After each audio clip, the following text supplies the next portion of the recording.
Hello, everyone. Hello Welcome everyone, to the Legion and Cup. welcome back to StarCraft 2. Today I enjoyed with the fantastic bombs, Hello, guys. and today we are starting with a fantastic match, fantastic high-level match. It is Danielo versus Slooth on a beautiful map which is Romanticide. Finally. And we are loading right into it. Yeah, It's a lower bracket PVC. I'm excited. oh, I am excited too. Now I saw in the Discord there was already some kind of, I don't want to say TikTok, but people were messing around a bit because I think it was Magnet who was complaining about Danielo's PVC style because he said he always only makes disruptors and void rays. So I'm, I'm curious if we're gonna see a lot of disruptor void ray today. Or if The Danielo was like, okay, now that Slooth knows I'm gonna do that, I'm actually gonna mind game him and do something different. Disruptors, Voideries, count me in. As we load into the game, and it's wrong for me, I'll try to fix it in a second, it's fine. In the bottom right, a Romanticide LE, we have the beautiful pink Protoss player. It is, from the Drunken Outlaws, Danielo. And in the top left, in blue, Berserk, he's Slooth. Beautiful. What do you think of Romanticide as a map and as a piece of art? Because that's basically the two things that this is. I don't have strong opinions on the piece of art, I don't really care about what the maps look like as a player. But as a map, it is a great map. I love the map. It's very uh, good to take, or very easy to take a third base because it's on the high ground with the natural. It's a great macro map, probably the best for PvC right now. Probably pretty decent for TOS because most of the circle ins are not that strong here. And I think this map, like if you want to see a PvC macro game, it's gonna be on Romanticide. That's for sure. And we have what is seemingly a macro game, but with a little bit of a twist. I guess Slooth taking that third away from the probe, making sure that it's not delayed too much. Yup, exactly. Danielo probably knows exactly what happened, let's be honest. Did he even scout it? Oh, he Yeah, didn't. that's Now he's quite gonna scout it.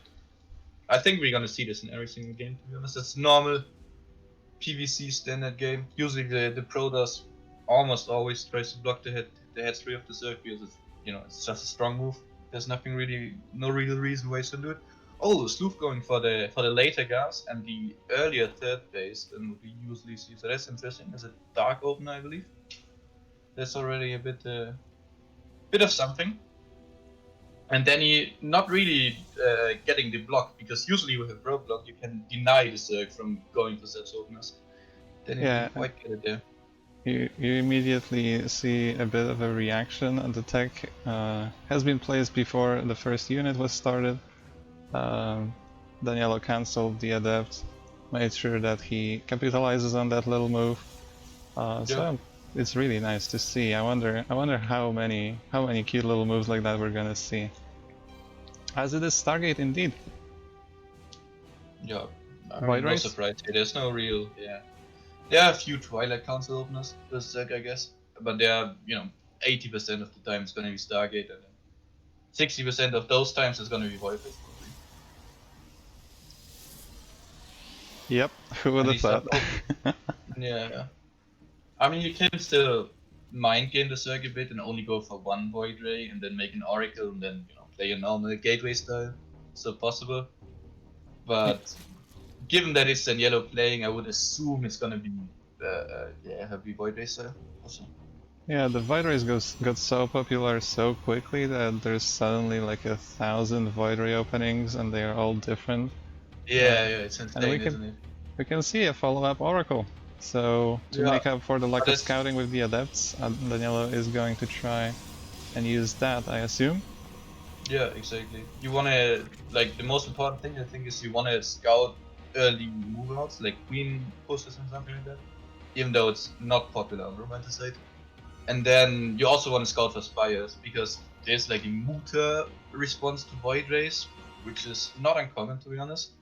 And if you don't scout this well, you're probably just gonna die. So that's why you make the Oracle. And there is a second Stargate being added on. There is no Twilight, there is no Robo, it's just 2 Stargates and 2 Gateways. That is very interesting. Yeah, just a normal Void Ray, to be honest. Ooh, flies very ballsy with the Oracle. Yeah, already taking a lot of damage. But actually finds 1 drone. I mean, Yeah, one round. that's something. Yeah, I don't think it's what you want this does. Like you can usually get 1 drone without losing any health on the Oracle, especially if there's no score. Yeah, So a bit obviously. of a missed opportunity for Danny, but it's also very hard to micro your Oracle with a bit of ping. I mean, in this case, it was mostly starting, but usually you want to stutter step with the Oracle a bit and when the Zerg pulls their workers away, you want to stutter step behind them and stuff. These kind of things are very hard to do if you play with ping. Yeah, we see a Roach Warren coming out from Slooth against double Stargate Void Ray, and a Robo on the way as well. I'm not sure if that's the right call here. Yeah, I think Danny wants to go into quick disruptors with this, and I think Slooth just makes the Rose Warren case as like an early adept follow up because he hasn't scouted yet the double circuit Void Ray, has he? He just has seen the Oracle in one Void Ray. So he doesn't really know what he's playing against. It's hard to figure it out this until you see the Void Rays. You don't really need to either, at least not at this point. Well, I guess there are some adept buildings which you really need to scout. But in this case, it's completely fine for Slooth. And here it is, the Robo Bay has just been started, so it seems like it is going to be the famous Void Ray Disruptor. As the 4th Void Ray, 6th Void Ray already pops out. 7th on the way as well. I'm really curious to see this composition. I've never really seen it in action, to be honest. Yeah, it's very safe. It's a good transition or a good composition to get you easily into the late game. So if you want to play late game with Zerg, that is the composition you want to play. That Oracle's still alive. Not getting many kills, but surviving and getting the information Danielo needs, so that's great. Well, as long as he doesn't lose it now to these 2 queens that are getting surprisingly close. Ooh, careful. Oh my god. That was close. No, 1 HP. I can't believe it. Yeah, we really don't want to lose it, especially because stasis was really useful too. Yeah, I was so ready to be like, called it. Nope. Didn't give me the satisfaction. But Hydras are coming up. So the Void Rays are gonna become less and less scary, I feel like.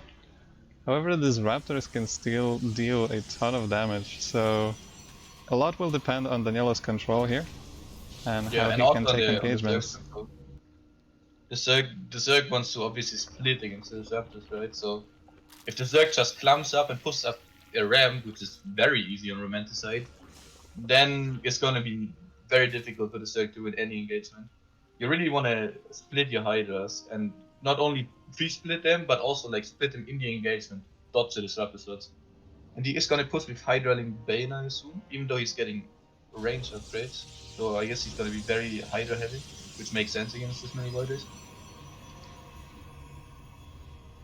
Yeah, and we see a small move out from Slooth, so he's gonna try to deal some damage to that newly acquired 4th, excuse me, for the Protoss player, and I think Danielo is gonna be too late to defend it. He's gonna have to cancel right now. Oh, it's not a cancel.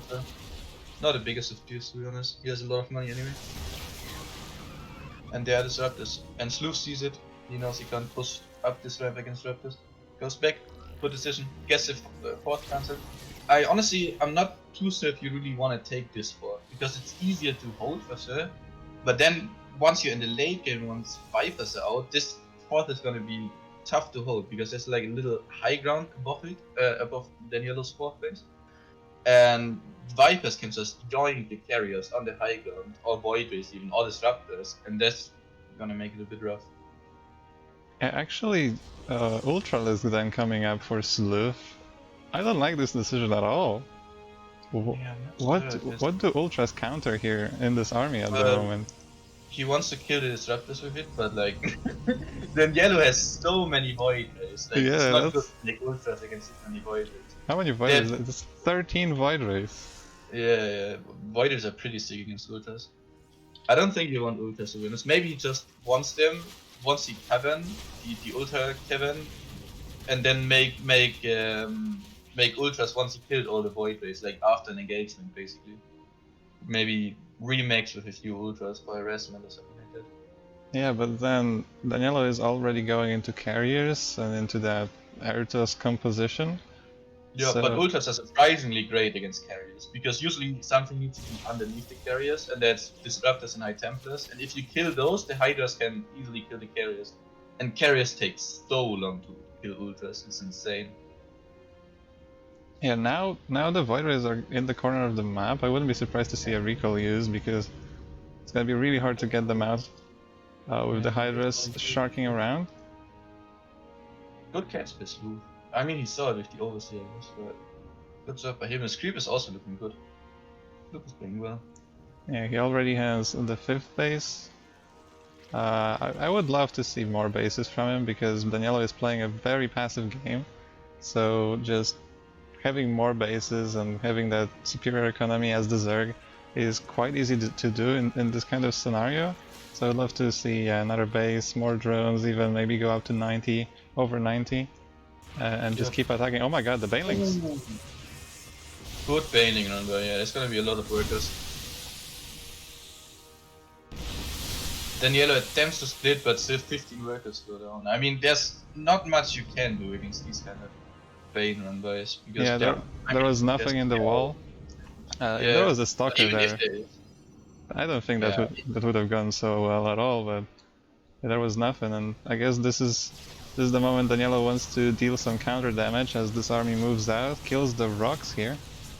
That's a good move. There is not much creep on this side, and this base is in a lot of trouble now. yeah. Then yellow with a decent push. The Zerg army doesn't look too scary. He's gonna give up this space. He's just gonna counter attack, which might be the correct counter Zerg here. Building can corrupt those with it all, but okay. Definitely gonna get Danny's 4th base. And much as well. Now will Danny recall is a real question here. Yeah, I'm surprised that he hasn't recalled already, honestly, but I guess he decided that, hey, I have the better army, I can base trade all day long, and as he kills another base, and forces Slooth back. Danny is really fortunate that Slooth is going back, because that is not the correct decision of Zerg. Slooth definitely wants to, you know, keep going. Oh, did the surface go easy? Not great. But there's so many void rays and there's no recounter. There's a split against the parasitic bomb. No real splits. Oh, there's a split. But look at that supply. Look at the supply. 130 against what was 80 supply. That's not enough. And Daniela will take the first game with Void Ray Disruptor Carrier. That's glorious. Yeah, going back there was not the right decision for Slooth. He definitely wants to keep base rating. Especially because you have so many bases more than the Protoss, right? So the Protoss takes way longer. And with Vipers in your army against no High Templar, you theoretically can trade way better with this army. I guess he was very Hydra heavy, which is not what you want. But I feel like if he keeps base rating there, he has a decent shot at winning the game. Yeah, honestly, I think there was no really good decisions in this game from Sleuth, and he didn't really he didn't really counter the composition of Danielo there. So he was constantly in this awkward spot where he couldn't really fight head on, and yeah, I mean that cost him the game. The base trade was also not in his favor, and in the end, that was, well, the end.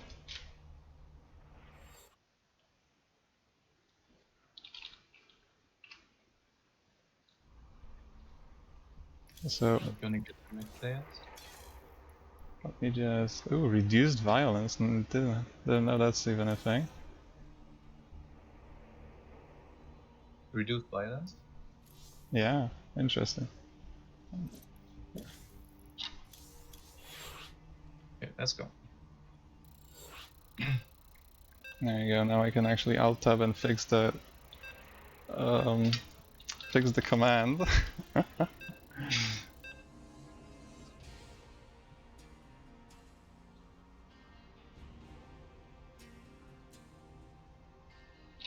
Oh, I hope I don't make my StarCraft crash. That would suck. That would suck indeed, yeah. Okay, now we're good. We're good. Being alt-tabbed when you're loading into the game is always a gamble. I Yeah, should not. I should not be taking it. I should not be taking it. Anyway, we're back. This time on Jagannatha LE or Jagannatha LE or however you want to pronounce it. In the bottom left of this fantastic map, playing as the blue Zerg, it is Slooth. And in the top right, in pink, for the Drunken Outlaws, it is then yellow. Oh, and that 12 pool. That's interesting. Stealing Not uncommon for Jagannatha. Stealing pink from Magnet. That's a ban if I remember the rules correctly. Anyway, yeah, early pull. Is it gonna get scouted? I think that's the biggest question at the moment. Yeah, then yellow starts at the gate, which is completely fine against purple. Then yellow should know how to defend these kind of openers because they are so popular and later. I would say like every fifth game, every fifth PvC is a 12 pool. So he's played against this tons. Yeah, And the most common response I would say is as soon as you scout it. So right now you get a second gate on a low ground, you make a salad, and you get your cyberpower ASAP. Yep, that's basically one of the few things that I really learned to defend. Because as you said, you just see it in like every second game against Zerg on ladder.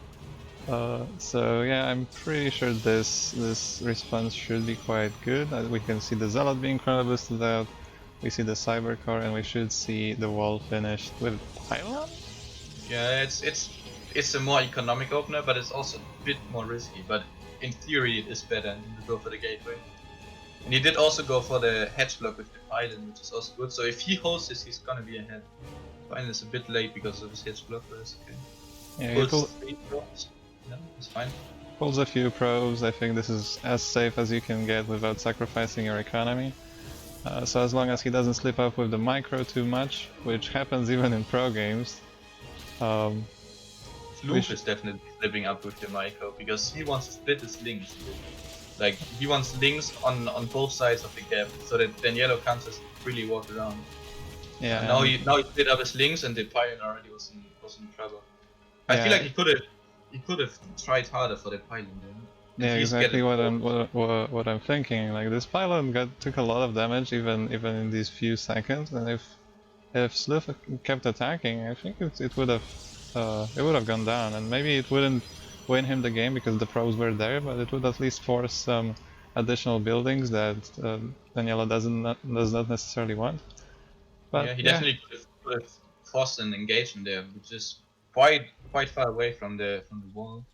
I feel like if he might push his links, probably he can like maybe target down one probe or another, or get the pylon if Daniela doesn't want to engage. But as it is, I think we're in an even spot right now. Maybe slightly better for Danny, but I think it's roughly even. yeah, I mean they are on equal bases at the moment, which is obviously nice for Danielo, but the worker count is very similar and should soon go back up for Slooth. He takes the third base as well, so yeah, the game is basically back to normal, especially with a Void Ray coming up. Yeah, exactly.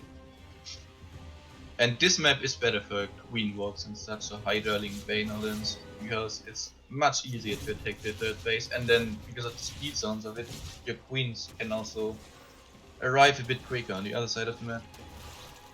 The Scouting Adept is actually taking some risky steps, but the link speed was delayed enough that it's not big of an issue.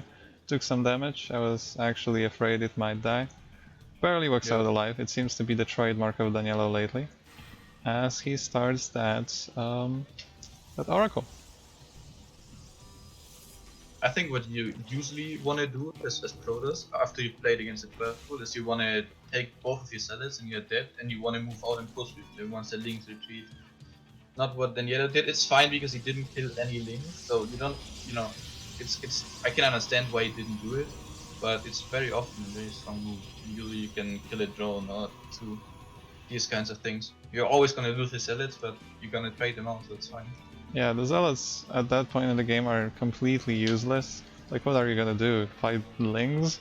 Or Yeah. what? Like, sacrificing them early on for a drone or two is basically the best thing you can do. But as you said, without killing any zerglings, I don't hate that choice either. Ooh, the Oracle finds an empty natural though. That's a way better start for Daniela than last game. Lots of things are moving out. You can't see the third base of Daniela. The Void Ray might actually kill a Queen? Almost. Not quite. Okay, Daniela knows these links are coming. It's a Bane burst, it's a late Bane burst, but it is a Bane burst. He's making 3 batteries, which is not what we want. He needs to retreat with his gateway unit, with his target units, recall them. And he needs to reinforce that pylon. It's so exposed, there is nothing behind it. Make a gateway, make something. Oh my god. Well, goes for the Zealot, but the batteries are not there. And now the links are in. The links are in, and this is never a good sign. This already looks a bit over. Yeah, it does look a bit over. He's doing a good job in pulling his probes, and 16 workers have come down so far, but that's not enough yet. But the links are killing so many probes. And the Void Ray takes so long to kill probes, it's actually insane. Yeah, now then you're dropping in the worker count, down to 11 workers. Now it's looking very good for Slooth. Yeah, I don't think there's coming back from this game. I thought there was a chance. It was looking still maybe not great, but okay for a moment. But now, yeah, Daniela is forced into this very awkward all-in with a bunch of Void Rays and an Oracle. And I don't think it's gonna work. How many queens are there? 4 queens, actually? It's not that much anti-air here. Daniela needs to kill so much though. If he doesn't have queens together. What Slooth needs to do is group the queens together that are, not on this base, and then make a ton of spores in the main, and just hold the main. Because his links are gonna kill pretty much everything. But for now he loses 1 queen, second queen is gonna die as well. So that's 2 queens for almost free, another one is alone. I mean, that's not impossible here for Daniela to win this game. No, it's not. Slooth needs to find a place where he can make spores, and he needs to not engage. If full energy queen is going down, Slooth actually has no anti-air, has no answer to the Void Rays, which is so sloppy by him. Yeah, and he's not fighting in the range of the only spore crawler he has. And now there is a lot of Void Rays and not a single anti-air unit. 3 queens on the way, but this isn't gonna be too late. Yeah, and the links, Daniela is actually winning. The links at home have gone down, Daniela still has a Void Ray at home, and Slooth has no answer. There's nothing he can do. I can't believe Daniela is actually gonna win. Yeah. It's gonna be a head 2-0. No way. Oh, I forgot, speaking of 2-0. I mean, Slooth is sending all his links, so maybe try and kill all buildings before he loses his, but that's not gonna work. There's still 2 Void Rays at home. I can't believe this. Yeah, the 2 Void Rays at home are just gonna kill the links eventually. Like, they cannot kill all the buildings before that happens. And there is no anti-air, there's just nothing to kill this army. Yeah, and I mean, he kept the pool alive. He could have still made spores at the third base, but he just didn't think of it, I guess. He could have made, instead of making links, he could have made like 5 spores, and the game looks a bit different. Yeah, but what? I am so confused. How did that happen? I was so sure Daniela was basically dead. He's not gonna recall. He killed basically everything he needed. Now he saves all his structures, and that has to be it. Yeah, it was a sick decision by Daniela to go across the map before he killed all the links. Because I would have waited until I kill all the links and then I go across, and probably by then the Zerg has all the anti-air. And Slooth just did not expect this at all. He expected him to stay at home and keep defending the links while they're still, ravaging his mineral line. But Daniela went for the only play he had, the only option he had, which was 2-all in, and it worked. It shouldn't have worked. It's definitely the mistake of the Zerg, but hey, it worked, and it's sick. It's crazy. Yeah, I would go even further. I think a lot of players would just straight up GG as soon as the links start killing 30 plus probes. But Daniela stayed and just went for this Hail Mary, and well, Holy Mary listened, I assume. Oh my god, the drones! The drones are trying. It's not going to be enough, and this is going to be GG. Danielo 2-0 in the series at the moment. After what was a crazy game that should have went the other way. Yeah, for sure, for sure. Slooth messed it up, man. And Danielo made a great decision. Really, you know, smart playing.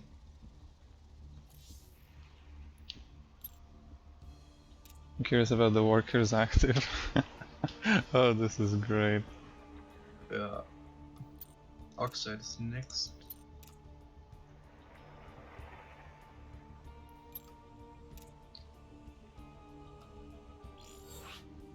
Yeah, as you said, if only we had some of these spores being made, this could have went completely the other way, but wasn't the case. Was not the case. And now Danielo's up 2-0. And I've actually been in the same position as Slooth. I've played against Danielo 2 in this tournament. I've been down 0-2 and I managed to reverse sweep. But it's very tough mentally to not give up when you're down 0-2.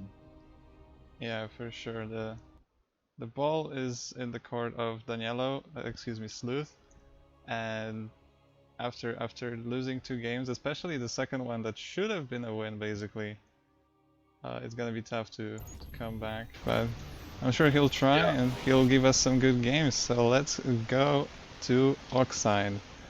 In the top right of this great, fantastic map, and yes, I know I'm saying that about every map, but hey, every map is fantastic in its own way. So in the top right, we have the blue Zerg, it is Slooth. And in the bottom left, it is Danielo leading the series. So what do you think? What do you think we're gonna see this game? I think Void is right. Versus probably a Haida timing. I was hoping you're not gonna say that, if I'm gonna be honest. No, I'm pretty sure it's gonna be that. I know that Daniela really likes the composition, and I don't think he plays anything else on ladder. I don't think he practices anything else. Doesn't seem like that to me, at least. So it's probably gonna be Void Disruptor. He is definitely predictable in that sense, but since his composition is extremely solid, it's not terrible that he is predictable. I really want you to be wrong, and I really want to see something else, something new, and something different. But I'm pretty sure you're totally right. Like it's just so good. It's just so solid, as you said. Even when it's scouted, predicted, and all of that. What can you really do to change the outcome? I think a Zerg, in my opinion at least, it's best to take the macro game. Try to deny the fourth maybe of the Protoss if you can. That's usually quite easy. And other than that, play the macro game, go into your Corruptor, Viper, Infestor composition. I don't think you wanna do early pushes against Void Race. There are, especially in Oxide, there are Queen Ravager Road Walks that can work, but I'm not a fan, to be honest. But if you dislike playing late game versus toss, then do these kind of things.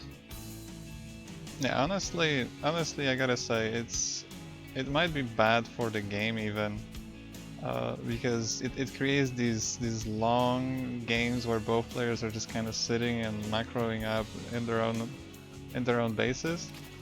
So yeah, very passive game. The Void Rays are cool, but not that cool. Not to justify this basically wait until both armies are ready to attack with their perfect compositions. But yeah, it is going to be Stargate. Yeah. Sigh.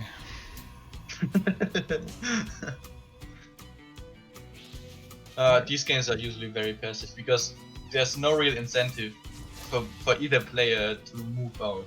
Like the Zerg is just gonna trade terribly off creep, and the Protoss are gonna trade terribly on creep. So yeah, it's really just this passive situation you have.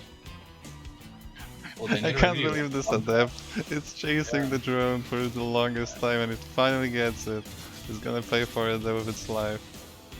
Not sure if there's a really worth it one drone for an adept. Not Also, terrible. That's is not it great is it either. is it me, or on this map, on the minimap, the bases seem like they are misplaced?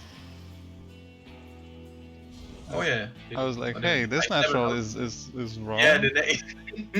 Yeah, you're right. Because there's like an asymmetrical like bright spot on the minimap, Yeah, and yeah. you would think that maybe the hedge belongs on the center of this spot, but no, it doesn't. Yeah, I've never noticed that. That's crazy. I noticed it immediately because I was about to be like, he misplaced the hatchery, and then I got psyched so hard. Yeah, yeah. It's gonna be Void Ray Disruptor again, otherwise you would take your third base a lot earlier as Protoss. Yeah, I guess if it ain't broke, don't fix it, right? Second Yeah, for Stargate sure. being added, Oracle coming out just now, so we're gonna see the exact same thing. So what I'm curious the most now is what Slooth is gonna change in his play to maybe do better this time against it. We already see spores ready, we already see a bunch of queens, but I don't see much of a difference from the other games. Yeah, yeah. I mean, in the first game, he overmade Hydras for sure, and then he probably didn't make enough Vipers. But what really broke his neck in the first game is that he stopped moving out. Like he just killed the fourth base and then went back. And there was a decision he's probably not gonna make again. So maybe he can, show us a better game this time. Yeah, he goes for the Roach Warren again. I'm not sure why he decides to do that. Uh, am I missing something? Is there like a roach timing window that you can just mass roaches or something and win the game? Because there's I mean, there's not nothing roaches you. can kill on the Protoss side on the map aside from like one adept. Yeah, but you need him for safety because he doesn't know it's double Stargate yet, and it could be Void Ray opener into some kind of adept push, and that's what you need the road room for.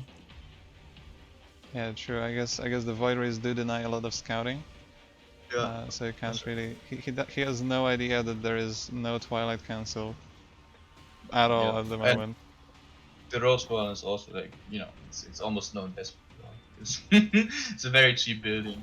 Yeah, true, true.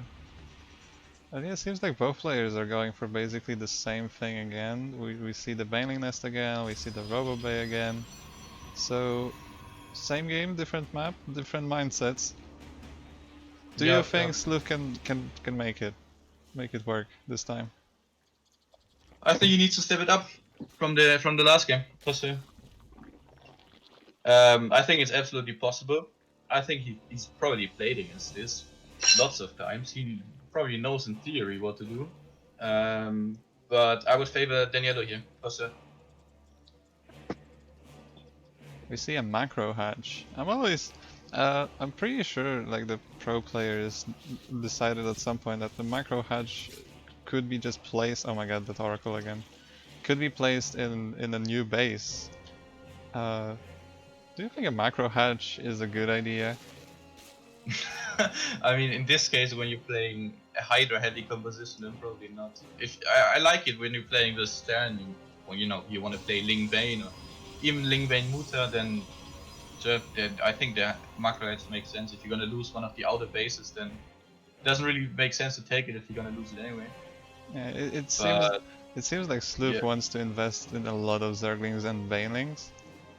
So I guess that's what the macro hatch is for, but yeah, he does. that's a lot of Zerglings. Yeah, he's gonna try to bust this with Ling Bane, I guess. Not a fan if these kind of things work if the Protoss transitions into gateway tech. There are lots of openers where you go 4 Void Ray or 6 Void Ray after double Stargate Void Ray, and you transition into gateway heavy tech. Then this kind of stuff is completely fine. But if you're just staying on Void Ray Disruptor, I don't like it because the Void Rays are gonna have +1 usually. I guess he didn't get +1, but usually he would have +1, and then they are quite good with Sling, surprisingly. But still, he has like, what is this, 8 Void Rays or 10 Void Rays? These guys are gonna kill Lings and Banes very quickly. Yeah, but there's gonna be like 100 Zerglings soon, and I assume there's gonna be like half of those are gonna be Banelings. And I like Ah, to he's going. He's going Spire behind us, but this move out is. Oh, this is I'm perfect afraid it's timing. I can't believe this.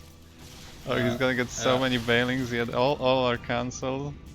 But the links are going in. Oh, Stasis Ward not saving much, but there is a unit in the wall with a battery and tons of cannons. There's so much static defense here that these Zerglings are just gonna wave the probes and run away. Yeah, and Daniela was super ready for this. This is not something that should work, and Daniela definitely knows how to not make it work. And he even scouted Spire. Which was basically Slooth's last hope. And now it's making Phoenix, which is not brilliant if you're Slooth. Yeah, but Slooth just keeps making Zerglings and Bailings. He wants to make it work, and he either will or he will die. The Bailings come into the third base and will kill a lot of probes. There is no game heart, so I have no idea how many.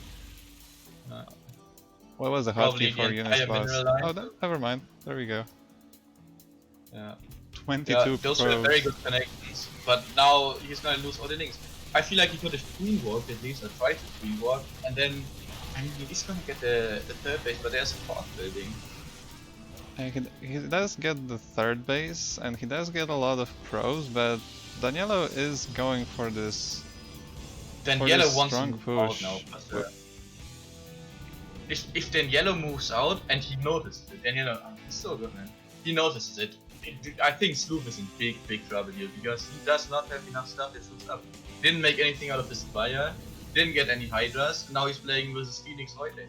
And then he even noticed that he stopped making, or that he didn't get any looters, so he stopped making Phoenix. It's also good. And the Lynx can fight the Disruptors, but the Lynx can't help you against Void Days.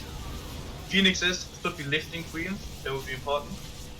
Transfuse are good so far. I mean, then Yellow needs to win this engagement, otherwise he will lose the game.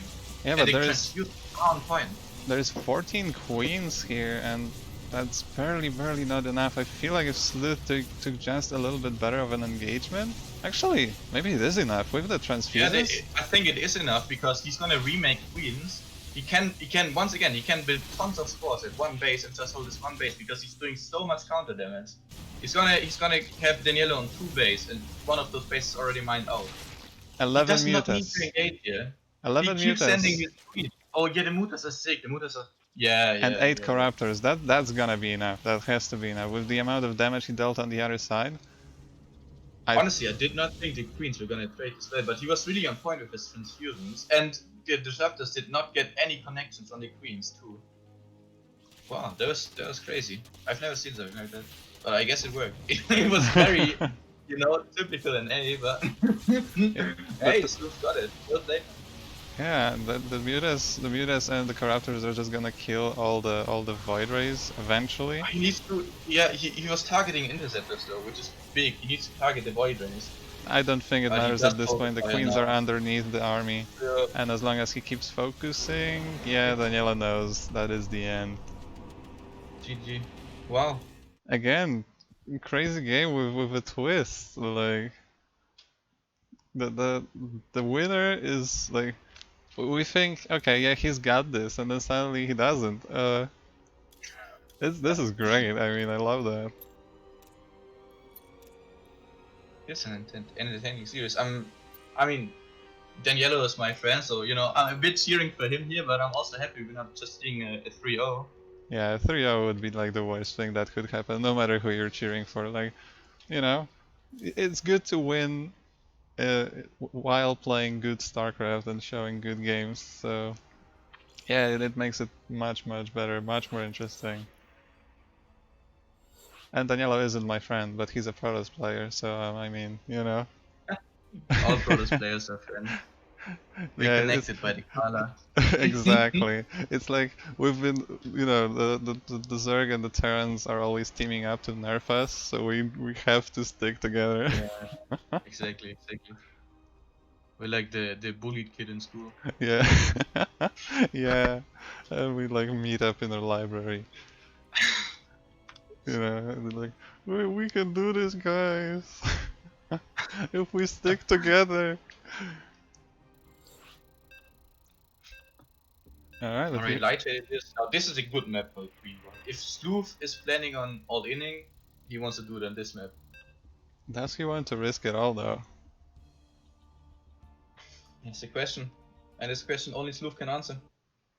Yeah, we'll It's see. sometimes when you're down in a series, it's nice to just get a 3 point on the board. Like if you're all in and works, it kind of gives you a confidence boost that you would not expect.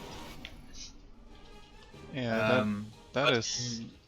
he already got 1 point, and that is great for him because it's very easy to get 3-0 once you're down 2-0 because it's easy to give up in these kind of scenarios.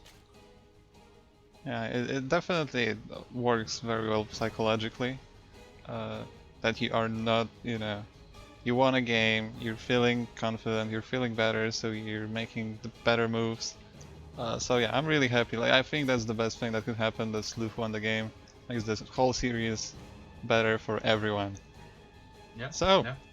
let's introduce our fantastic Zerg that gives us the great series here. In the bottom right of Lightshade LE, playing in the blue with the drones, it is a Slooth. And in top left, still for the Drunken Outlaws, it is Daniello. And I know when I played Daniello, I was down 0-2 first, and I won then the next game, which was on Dragon after. And Daniello messaged me after, and he was like, as soon as I lost that game, I knew I had lost the series. And I was like, okay, that's not a great mindset to have, but in that case, I was thankful for it. I hope the same doesn't happen to him again here. He needs to stay calm, focused, collected, and just clutch it out.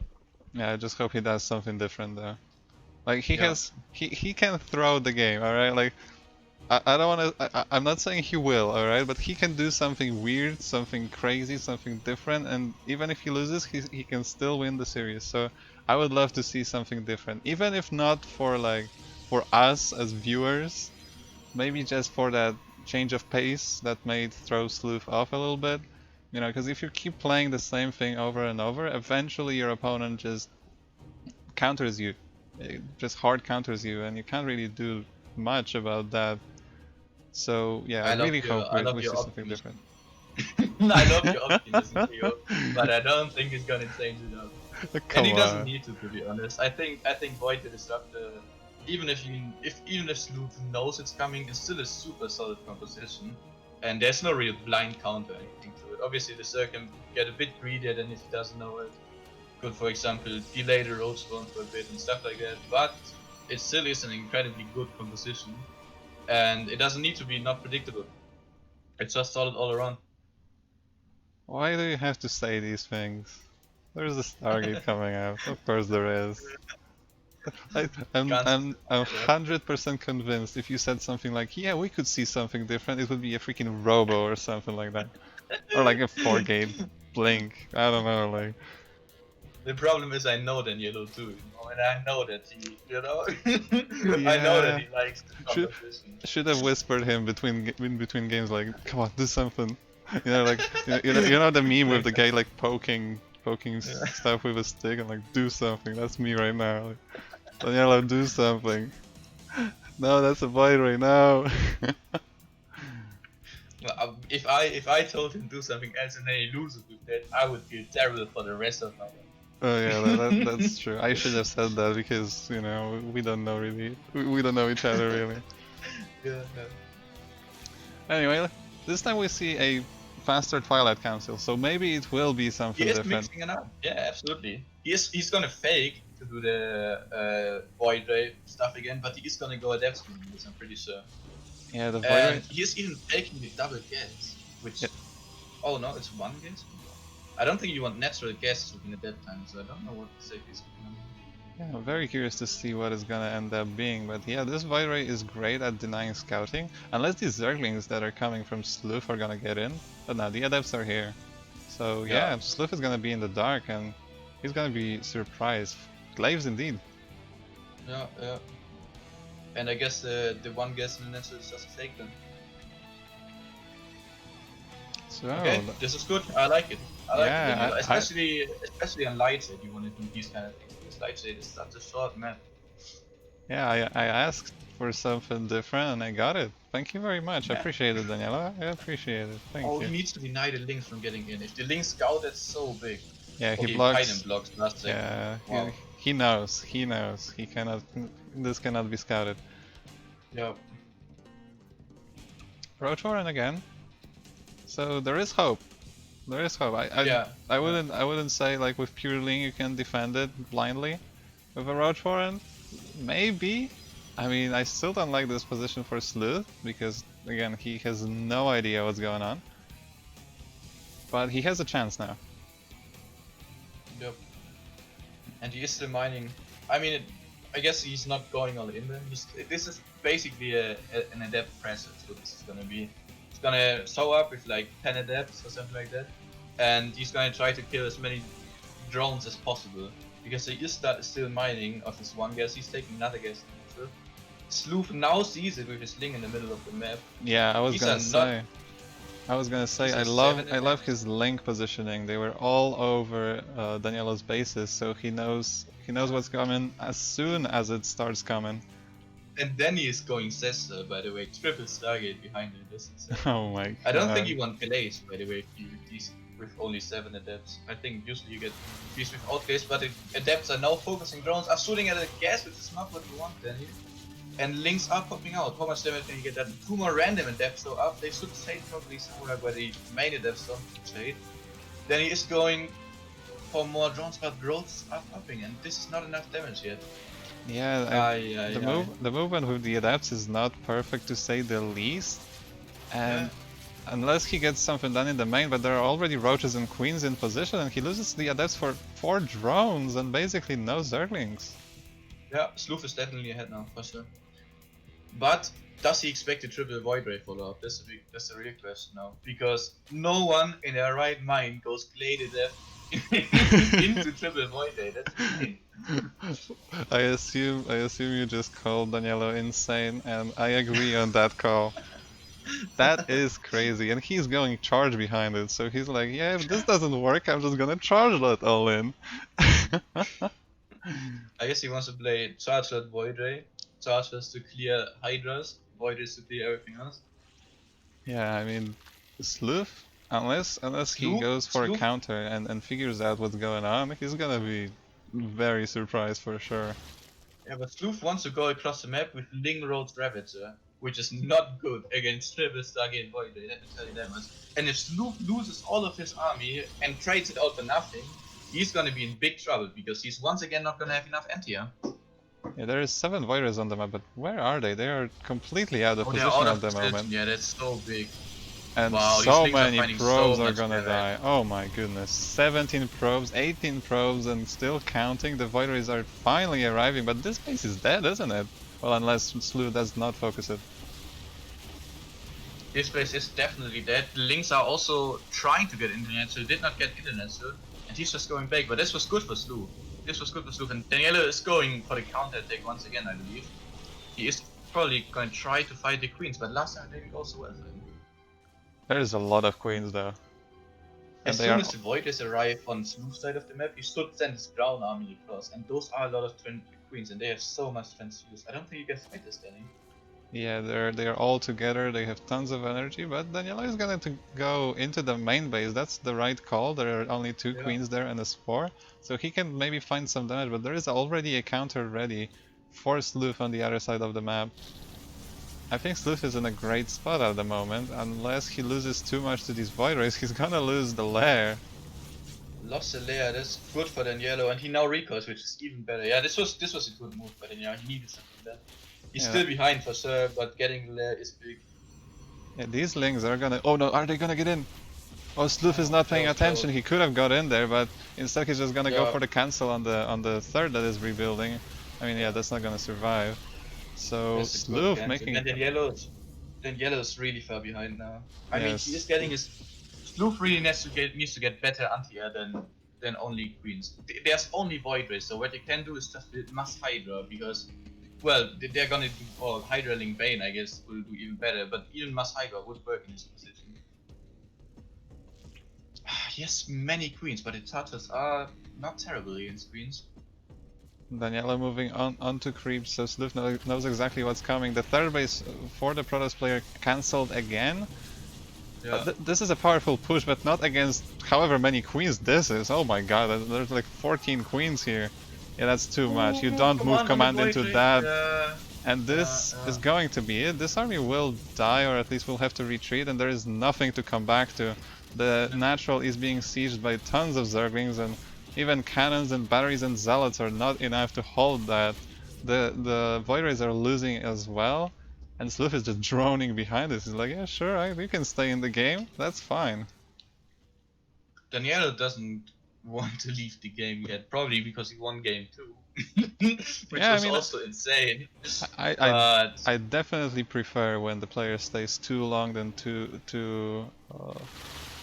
than when GG is too early, but these Banes yeah, are going to break the wall, and I mean Zerglings will get in and they will get cleaned up, but there is so much economy behind this that Danielo is just...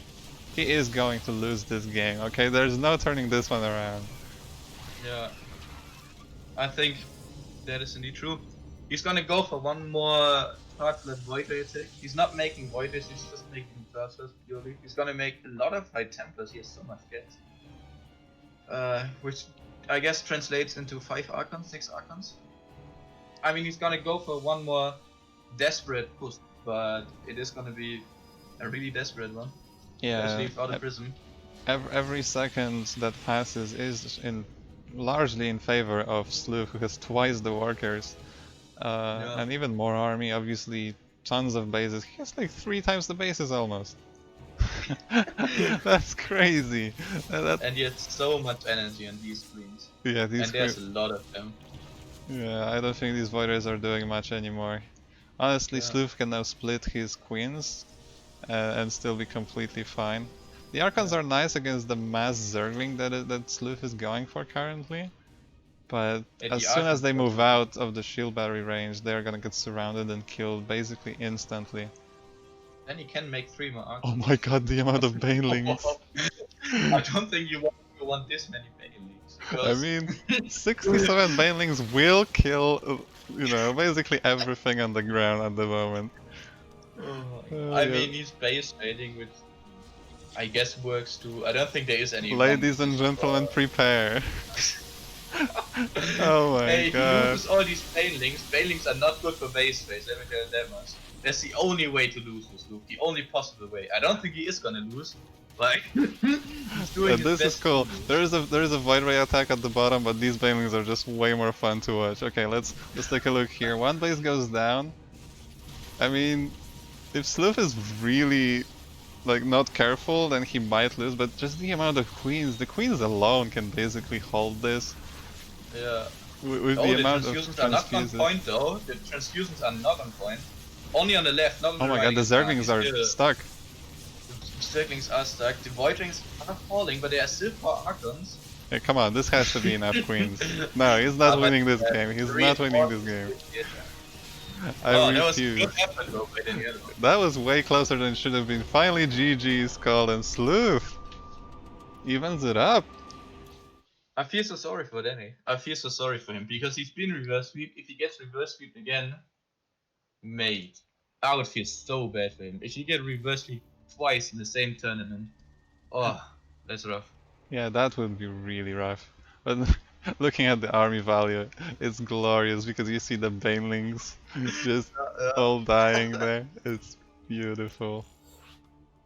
But I don't even have time to take a look at the graphs as we are jumping into the next game instantly. The final game. It's 2-2. It's unclear who is better, if I'm gonna be honest. I feel like both players are playing really well and have the right ideas. And yeah, I mean, it shows. It's 2-2. In my mind, Daniello here, crazily enough, is like the guy who tries to play a standard composition. And Slooth is a crazy guy who just tries to make crazy compositions, crazy link bane spreads, maybe a bit of an A-memery work. And it's a bit of a clash of styles, really. No, I like it though, I like it.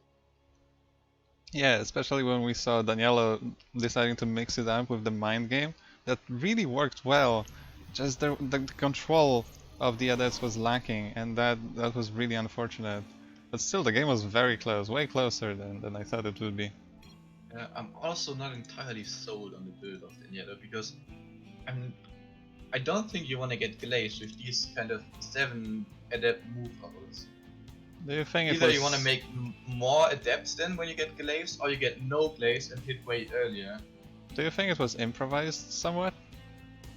Like there was some improvisation in that Yeah, build? it's possible. I think if I would have to guess, I would say so.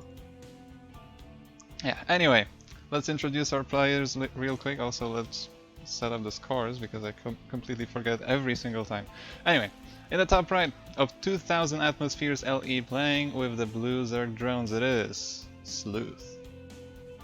And in the top left, in pink for the Drunken Outlaws, hopefully not gonna get reversed a second time in this tournament, it is in yellow. But he's he's damn close to it. Yeah, top left, that's right. Top left, yeah, sorry. Yeah. I mean, my camera was in the top left, so you know, just making sure we introduce our fantastic nothing player. Yeah, bottom left. Close enough. Close enough, yeah. You know, the left part was right. Yeah, left part of the map. You know, somewhere on the left, we have the Protoss player. We're good. That's all you need to know, really. Okay, so no crazy shenanigans. Both players going for that fantastic macro play. Let me guess, it's gonna be a Stargate opener. I think so, yeah. I bet however many dollars you want, you know. By the way, I just want to say, I see Löblix in the chat saying, buff Void Race, please. Löblix, mate, it would break the game, but it would be great. Yeah, I would love to see that as well. Like just Void. I mean, you see Void Rays in like every PvZ already. Imagine when they're buffed. Like they have, I don't know. You know the campaign Void Rays, like the ones that have the split beams. Yeah. That should be in the game. And then give them bonus damage versus knight. Yes. Yes. and you know, they should also deal like more damage the longer they are firing. You know, just take all of the good stuff that Void Rays had for the 10 years of StarCraft and put them all in this one Void Ray on the ladder. Yeah. Everyone would play Protoss. Or if some Protoss would win a tournament. You know. Okay, that's a sensitive topic. We should you know keep it civil, all right? Keep it civil. Of course, it's a Stargate. Let's see what's gonna be the first unit. Oh my God, it's a Void Ray! I can't believe this, changing the meta completely, ladies and gentlemen. We have completely new opener. Amazing. All right, jokes aside, third base for Slooth, Void Ray for Danielo. I mean, that's basically the law of equivalent exchange. Macro. Yep. So I'm really curious to see if Danielo. I would expect Danielo right now to go for the same build that he went, you know, in the beginning, and we see the Oracle, which already indicates that it may be indeed the case. But Slooth is the kind of guy that will do something different. So I'm very curious to see what he is going to go for. Is he gonna do this crazy Lingbane Queen style again? Yeah, I mean it worked eventually. I mean he had to tweak it a little bit, but it did really work really well in the end. I do think when you're the Protoss and you're expecting it, there's no way it's gonna work, because with Stasis Trap and like good infrastructure, good static defense, and having the Voiders in position, these kind of things are very, very easy to play against. Much easier than Hydra Lingbane.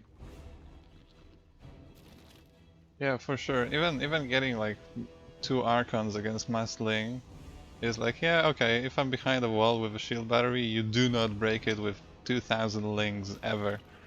So like Protoss has the means to defend against Massling. You just have to actually do it. I'm also not entirely sure if you know it's gonna be these kind of Lingbane things. If you really want to get disruptors, then maybe a Colossus would be the better choice. Oh my God, he got the base. Against cancel. Yeah, it's good cancel. It's big for sure. Oh, and it is melee upgrades again, so I'm expecting the same stuff again. Yep, it seems like it. Baneling Nest starting too, so maybe we will see 62 Banelings at once again. But for now we see a small move out from Danielo with with 2 Zealots, 2 Adepts. Basically all his army at the moment. Yeah, why not? That's interesting. I Can wanna easily retreat with all of this. When I I wanna force see. to make 2 units. Ooh, that's a Oh, cheeky. that's nice. That's That's a nice. cheeky Yeah, that's cute. stasis. Yeah. And it catches a few Zerglings. I mean, it's not the best, but because I think he wanted the queens, but I mean, it is something. Now the Adepts. Where are the Adepts? Was the Adepts? Oh, they are going back. Never mind. I thought he's gonna multi-prong. A Then the lot of stasis. damage on the void race, so it's not Yeah, ideal. the stasis didn't really do much, but I mean that was a good try. I like to see that from Daniela, being a little more Yeah, aggressive, yeah. putting Yeah, on there was pressure. also shout outs to Slooth though for reacting to it, because if you just walk your queens up there and trigger it with the queens are stuck. The first queens are gonna be trapped, the other ones are gonna be stuck on the ramp, and then the void race kill probably the queen in the main base, and then lots of drones, or even the base. Yeah, So yeah, good reaction by Slooth there. yeah, definitely well played. Not making mistakes, which is like 99% what you need to do in StarCraft to win. Um, Yeah, and he's taking a 4 base. He's droning comfortably. He's adding on queens. Making sure like that worked last time very well. So he keeps doing that. I think queens are still underrated. Like they're already considered to be really good, but I still feel like they are better than what people are saying. Maybe not on the top level yeah. because they have it figured out so well, but on like not top level, like even GM, I feel like a lot of queens is always a good idea. They are good And by against the way, basically everything. Daniela is mixing it up this time, much earlier fleet peeking than the last games, and much later away. Yeah, I know this, and I'm not really sure how much is gonna change in the end because he is going for that Robo Bay anyway, and for now Yeah, he keeps making Void Rays. So I think I think he's gonna make these two, and then either the fleet peeking is only for void day speed, or he's gonna go into earlier carries. The problem is the Spire is gonna be for Mutas. And if he does not have Phoenix ready, Daniela will. Oh, he loses the Oracle, which is his scout on the Spire. You need the Oracle to scout the Spire. yeah, that is Ah, that is very if painful. if Slooth decides to get really heavy on the Mutas, he will win this game 100%. If he only makes like 8 or 9, the Void Days can defend against the Mutas. Even then, it's still going to be very difficult because you kind of need to split your Void Days to also deal with the Ling Bane. But then there's still hope for Danielo. But right now, the game is looking very good for Slooth if he gets a lot of Mutas out. Yeah, and he's gonna cancel this 4th base as well, so it's Yeah. only getting better from now. But it's not the end of the game yet. We already saw that what we thought is gonna be fantastic did not turn out so well. So While he cancelled the fourth base, by the way, he went for a Bane run by in the third. He's got 5 probes. Well played by him. Danielo doesn't need this early of the fourth base because he's going very tech heavy, and there are no Mutas making it. Man, Danielo is very lucky here because he is not ready for Mutas, and right now Sloop could be getting 14 Mutas at once. yeah, imagine 40 mutas. Um, but as soon as enough carriers are out, the mutas will be great as a harassment tool. But can Slew survive? Like, okay, Yeah, he's getting corruptors instead, so Corruptors no instead of mutas. Mutas. That's not the correct call in this case. I mean, he doesn't know that Danny doesn't know, but Yeah, yeah, that's there not are great. so many Oh, Danny void does rays. find this base. That's big. That's a good kill on this base. Kills a lot of overlords too. Gets a few drones. Well, that was a good move on by Danny. He needs to not lose these void rays to the corruptors though. Yeah, the Zergling round by encounters like the freaking Maginot line, and basically dies instantly to everything. Oh no, that disruptor shot almost kills an adept. Oh, that was Good close. reaction by Danny to not kill his own units there. Yeah, and Yeah, and this Colossus. Ling run by doesn't get anything done. And suddenly the last few minutes have been looking very good for Danielo. Now the problem still remains that Danielo is only on 3 base, and you definitely do want to get a 4th base up. So his Yeah, income is very limited. If Slooth trades, he doesn't even need to trade well. If he trades even close to the Protoss, then he will win this game for sure. But he's not getting air upgrades. He is only making Raptors, no Vipers. I honestly, even though Danielo is on so limited economy, I honestly don't like this game for Slooth. Yeah, I feel like Danielo, when he killed the, was it 4th or the 5th base of the Zerg? I feel like Yeah. he was comfortable to stay on 3 base for a little while longer. You know, just Yeah. defend, you know, he dealt damage. He can do whatever he wants for a while, basically. But yeah, his 4 base is late. Like, at the beginning it was early, but now I feel like it is too late, exactly as you said. And oh my god, constant pressure from Slooth, just sending tons and tons of Zerglings, hoping they will achieve something. I mean, they cancelled the 4th, but that 3rd is just so well defended. Yeah. If you really want to harass this, you either do it with Ultralisk or with Banelings, because links are an achievement here. Yeah? There are the Banelings. Kills 2 cannons and a battery, which is completely fun.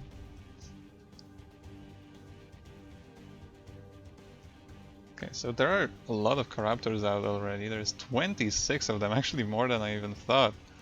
But oh my god, the how the air Banelings. upgrade for Daniello? The Banelings No are air just upgrade, that's chilling. big. Yeah, oh yeah. That was Didn't really close. control them.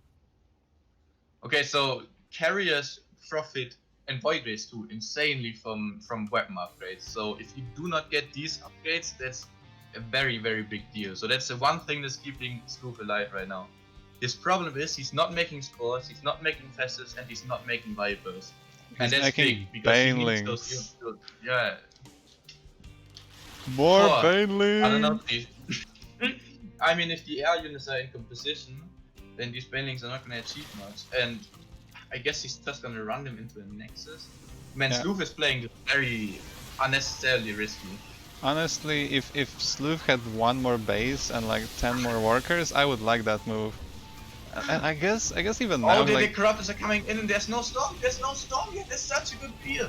There's such a good trade because there was no storm. And the Void Rays were out of position. Who were the Void Rays? yeah, He yeah. killed all the Void Rays were out of position and no storm. There was such a lucky, or such a good find for Slooth. I guess it wasn't lucky because he saw no Void Rays with the Banelings. And there was such a good trade for Slooth, and I think it might have been game deciding. Yeah, now he's gonna keep going, and the Void Ray count is not enough to kill all of these Corruptors. Storm is still not there, and that's GG, and that's the game 5, and poor Daniello. Reverse sweep. Reverse That's sweep insane. again. That is insane. Mages, if the Void Rays are with the carriers there, this move is not possible for Slooth. But because they weren't and Storm wasn't ready, he can trade so well against the carriers. F's in the chat Daniello for Daniello. Like that was. Man, I feel so bad. I feel so bad for Daniel. Yeah, this is so unfortunate, but you know, you gotta give credit where credit is due. Slooth making the Link Bane style that he really wanted to make work. He made it work. He absolutely did. Well played from him. But yeah, really sad. Really sad for Daniello. 2 times reverse sweep in Legion Cup. Massive shoutouts to Slooth though, of course. And beating Daniello is not easy. Daniello is incredibly good, in my opinion. Definitely one of the best players we have in this tournament. And beating him like this, reverse sweeping him. Hey, shoutouts to you, Slooth. That was incredible. That was incredible. Yep, both players, real respect. And congratulations to Slooth. Congratulations to Daniello as well, playing very solid and giving us the great games. Yeah.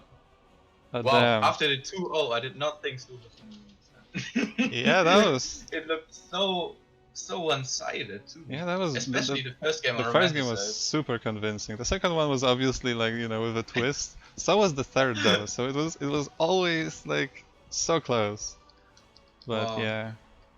What a series though. I'm really happy we captured it. That was insane. That was so fun to dance. I am what? P4? Are you insulting me, man? Hello? No. I said it was fun to pass. If anything, I'm praising you. I'm talking about Daniello. I'm not sure what he meant. You are poor. Yeah, he is insulting me. Alright. I am. The Polish banter. I like it. Alright, so we have still 40 minutes until the next series. Yeah. However, if you're up for it, I have to replace from a person whose name I have trouble pronouncing. Monka, yes. Mate, I'm down to cast here. I just need a quick break, like 5 minutes. Alright, so we're gonna have a 5-minute break here. We're gonna have 2 replays, or 1 depending on how long they are.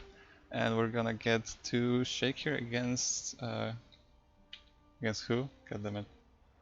Kagemaru. Kagemaru, exactly. So yeah, see you in 5 minutes. See you, mate.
Me again? Hey, beautiful. You're perfectly on time. I literally just unmuted the stream and I was gonna say how you're late. I talked to you about it earlier, man. German punctuality. What's up? Oh no! I just realized. The replays are Mm. from older version of StarCraft, so we cannot watch it together. Oh, I mean, if you want to cast it, I'll mute myself then, and or deafen myself rather, and we'll see each other on the at 8 p.m. If that's fine with you. Yeah, for sure, for sure. Alright, then I'm gonna cast it on my own. I will take the Yep. responsibility onto my shoulders. So, see ya in half an hour. Have a good Yeah. See you in half half an an hour, hour. mate. Have a good cast. I watched the stream probably. Oh no. See you then. Alright, see ya. Okay, so leave the party. You know, as always, gotta leave the party early. Because I actually don't know why. Anyway, I have two replays. They are basically like 15 minutes each. Did StarCraft just die? Oh no, almost, but we're good. Ladies and gentlemen, welcome to. Oh yeah, I gotta change the stream title. I'm a professional, so now I gotta, you know, act professional or something.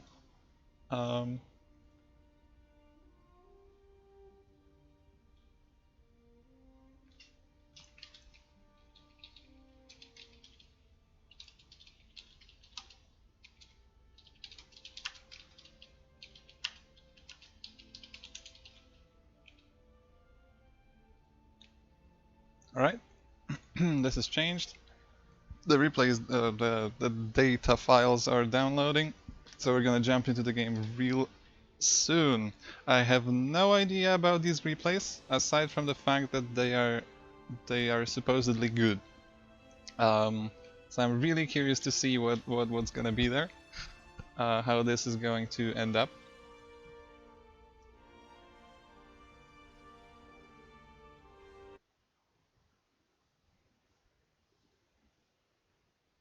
StarCraft? Hello? Oh no. Oh no. It's struggling. Struggling. And it's dead. No, it's not. Oh, no, we're good. Woo! Amazing. Eternal Empire. Wow. Okay. You know, boobies are temporary. The Empire is eternal. That's what they say. Hellions do damage in a straight line with their flamethrower. Get close to packs of enemies to maximize your damage. Ladies and gentlemen, Blizzard giving you the tips. Okay, game, I have enough talking about random shit. Please load. Oh my god, it's struggling again. What's wrong with StarCraft? I don't know, maybe it's just me having these weird issues, but like loading a game is always a risk of crashing for some reason. Alright, we got it. Ladies and gentlemen, welcome to Eternal Empire. In the bottom left of this beautiful golden map, playing as the red Protoss, it is Jason. And his opponent, the blue Terran player, it is Boss Terran.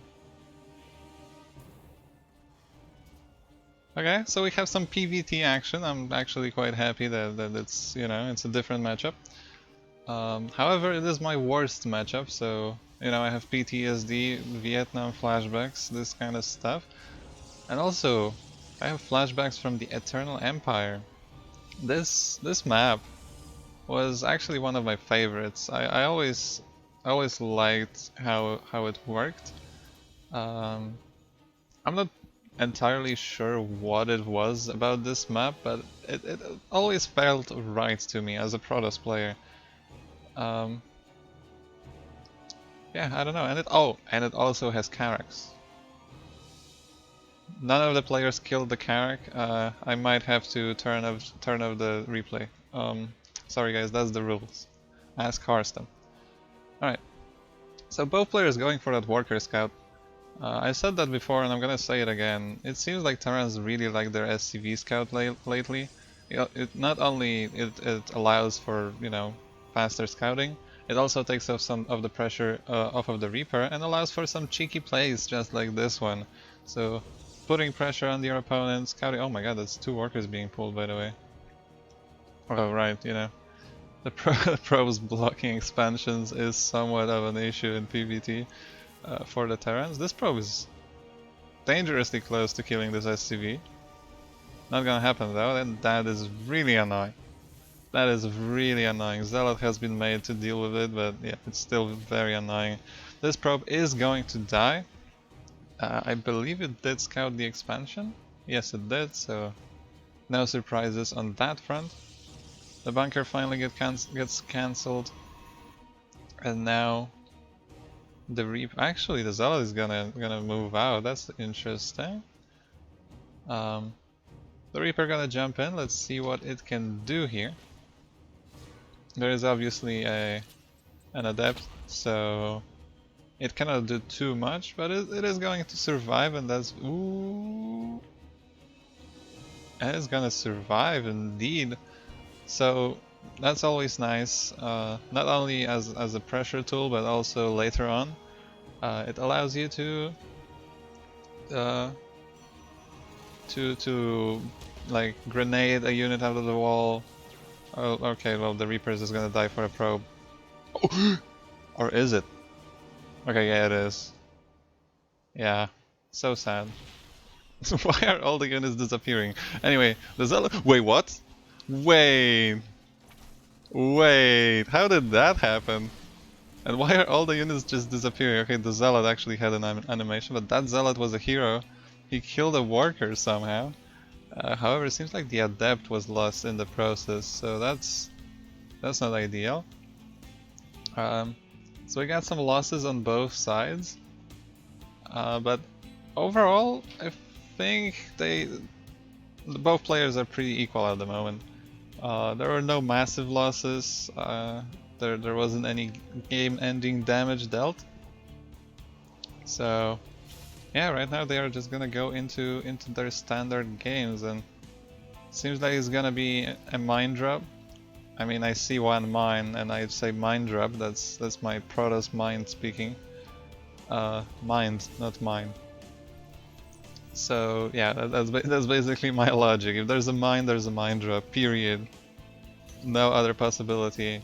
And we also see 1, 2, 3 gates. So no 4-gate blink. Sadly, there is blink though. Basically what you expect from a PvT so far. So I'm very curious when the game is gonna go south, because it has to. Come on, it's gotta, you know, it's a selected replay. It can't be boring. If it's boring, I'm gonna file a complaint.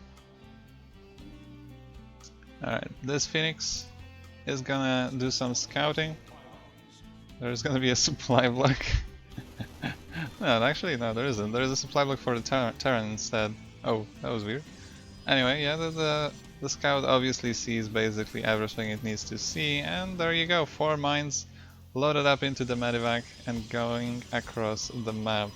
There are stalkers in both bases, nicely spread out, and the blink finishes already, so there is means to defend it. We'll see how much damage will these mines deal, because I assume they will deal some damage. Also, be proud of me, I said will deal instead of will deal. And yeah, that's just something that happens. Yeah, so far we got the standard of standards. 3rd base, a little later than you would expect probably. But oh my god, Boss Terran is here! Oh! Whoa! Who told you? Who told you? Anyway. Mine drop coming in. Alright, okay, actually the stalker's out of position, but the probe pool is there, and nice micro here. Only 2 probes dying from that mine, but there's 3 more that can fire. 2 more being dropped right now, 1 more being micro, didn't quite make it there. Look at that barrow and unbarrow micro, that is very cute. And now Wilstaran is just gonna pick them up, and well, I thought he's gonna leave, but no, he's just gonna keep going. The stalkers that were moving out, that's why they were out of position, are coming back. Ooh, nice blink micro. I mean, you can only do this once, sadly, so...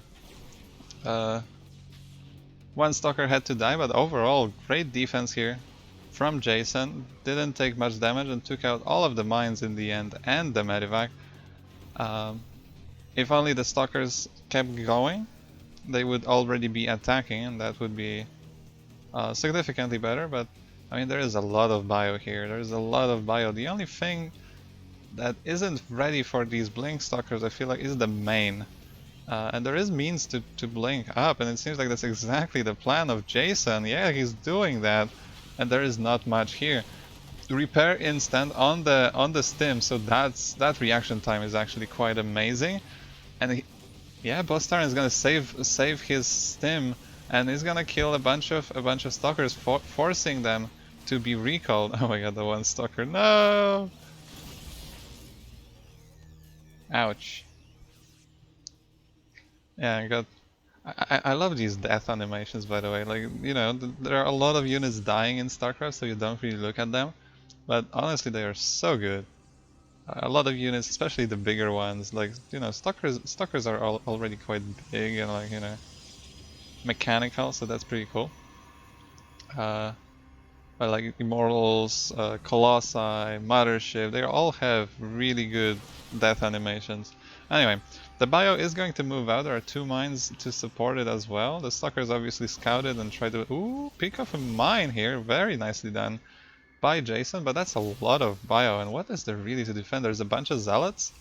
Obviously the gateway kind of style is decent. It's been used for a while.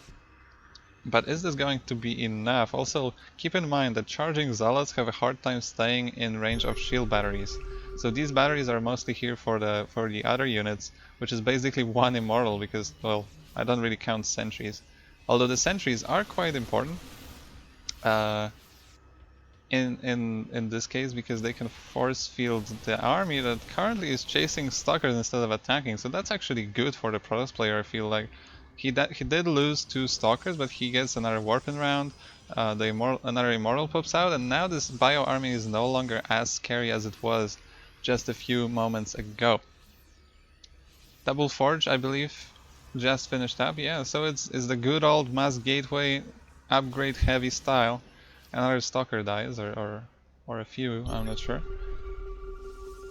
And here we go, the engagement is coming. The game is lagging for some reason. I guess it's the version showing itself, but these zealots, oh my god, that micro is amazing. The stutter step, I mean, that's a lot of zealots and still a lot of bio is dying, but I feel like without enough medivacs to pick up everything, that was as good as Boss Tyrant could have traded. And there is another push, this time with a ton of mines. Oh my god, how many mines do they... It's 11 mines on the map currently, and it's like 8 of them are right here. There are Zealots and Colossi here, so that won't end too well, but this Colossus is...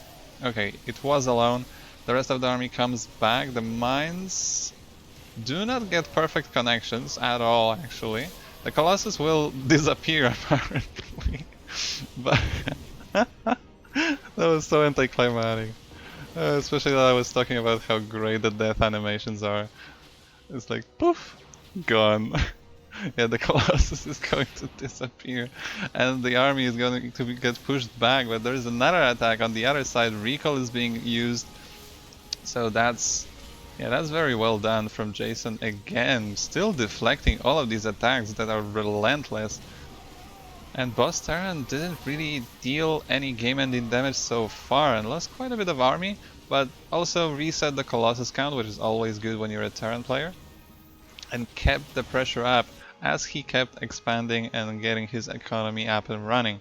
So even though these trades were not perfect, let's actually take a look at that. Well, they were very close to being equal.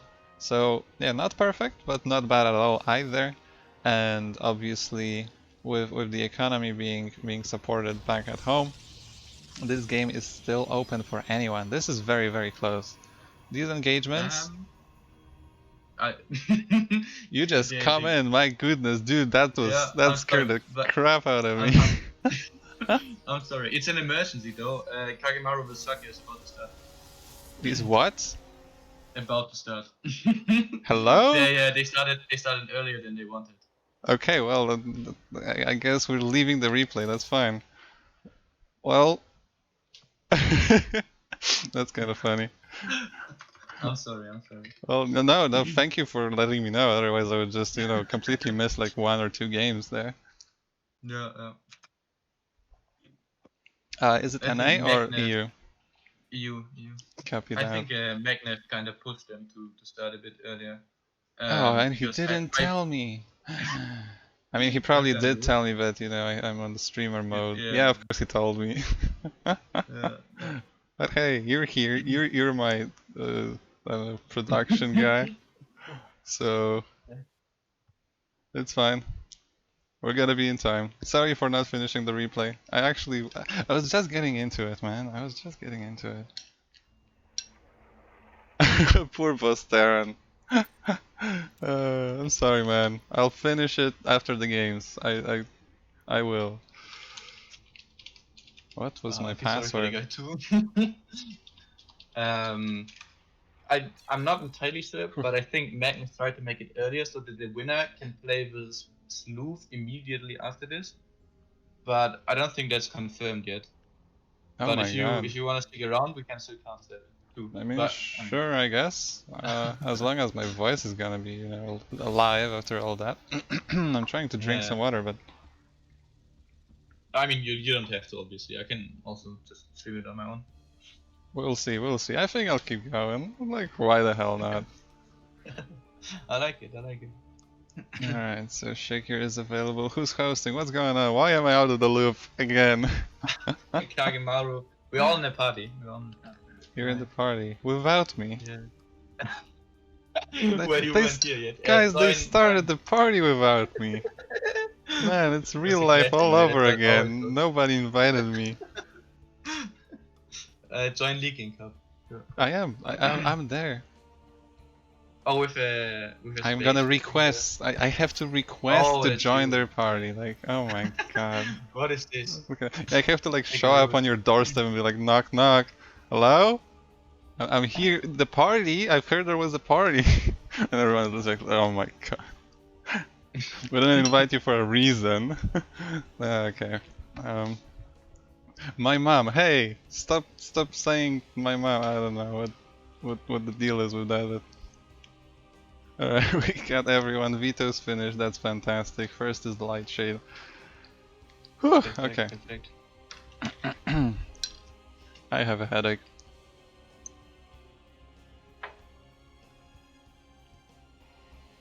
Oh, I gotta change the title again,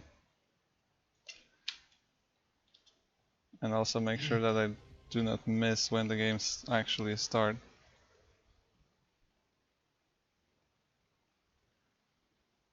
Well, Kagemaru, I guess, is hosting. Yep. Oh. Never mind.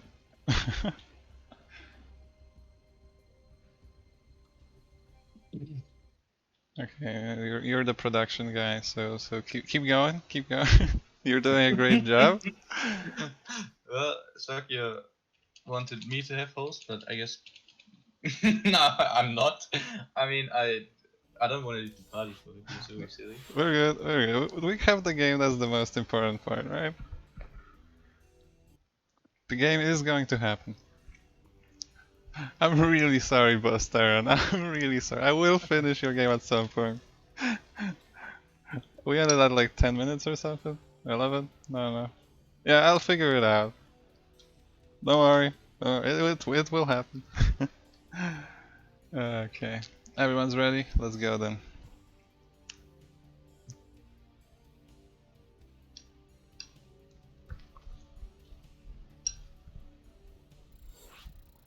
There we go. Sakya vs Kagemaru. Interesting series, but Kagemaru, a wild Protoss, does not play standard builds by any stretch of the imagination. And I don't know Sakya as well. I played him once in a German tournament. And I think he played quite standard turn. Shakir much higher MMR than Kagemaru, but obviously Kagemaru made it this far into the tournament, so he's good. And this is the winners bracket semi-final. Yep, and it makes it really exciting. Yup. And What I makes mean, it even more exciting yeah, is that I'm gonna play against the winner of those guys. Good luck then. Good luck. I'm gonna be rooting for you for sure. Yay. For sure. Maybe I'll even cast your games. We'll see. We'll Wow. see. Anyway, we're going into the game. We're gonna introduce the players immediately. In the bottom right of Lightshade LE, playing as the Pink Protoss. The Pink Protoss seems to be the theme here. It is Kagemaru. Yeah. Pink Proto is really popular. In the top left in orange, the Darren, German, like me, Sakior, playing for Team Phoenix. I think that's a German clan, but I'm not entirely sure if that's actually true. They certainly have a lot of German players. My game seems to be lagging for some reason. It sucks. Monka is. Let me... that helps. Okay. Anyway, so you're saying that Kagemaru is not your standard typical Protoss player. No, he's not. He's a crazy guy. You can already see it. He's not. I think almost every pro does Reaper walls on this map, like a little Reaper jump up spot.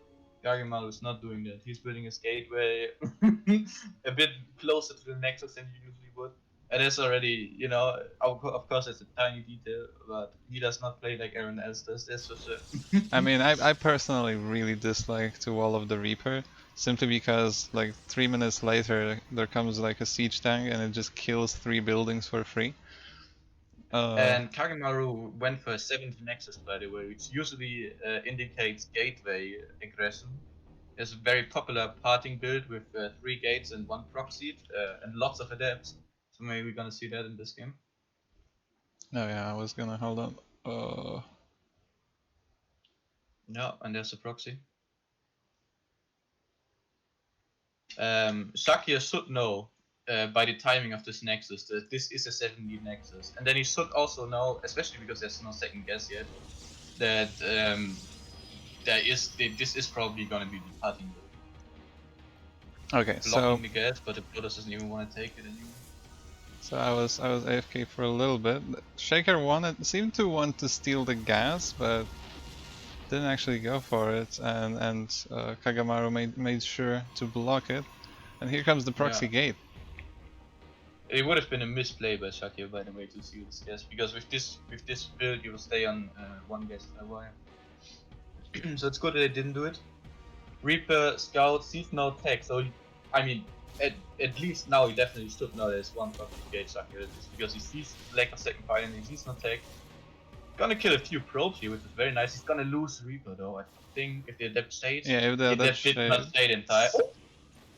Oh my god! It was so unnecessary. Did he scout the natural?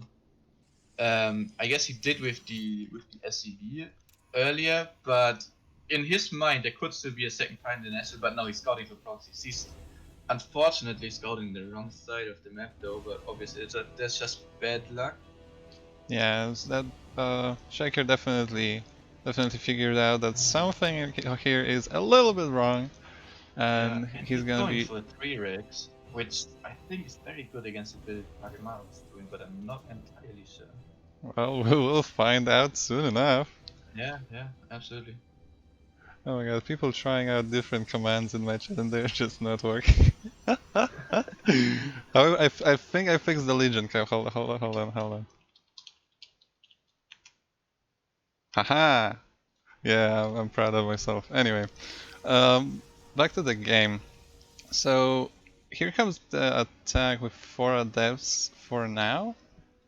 The bunker is there, but I mean, a bunch of SCVs are going to go down. Like that's just given. Yeah. How many though? Oh my god. Well, the Marines can fight this though.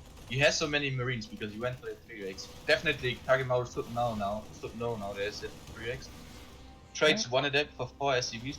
Definitely good for Kagemaru. Yeah, for sure. And 2 SCVs are also now low HP, so they are gonna be easier to snipe with the follow-up.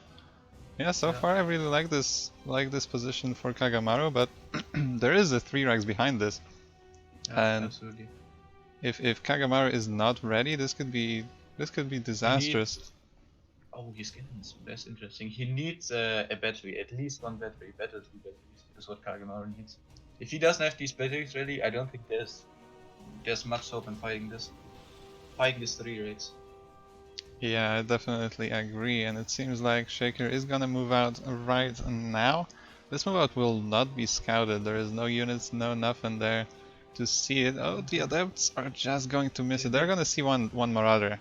That should give it away, right? Catching this Marauder is very good. Yeah, but I don't think he either recalls right now or he just goes for it.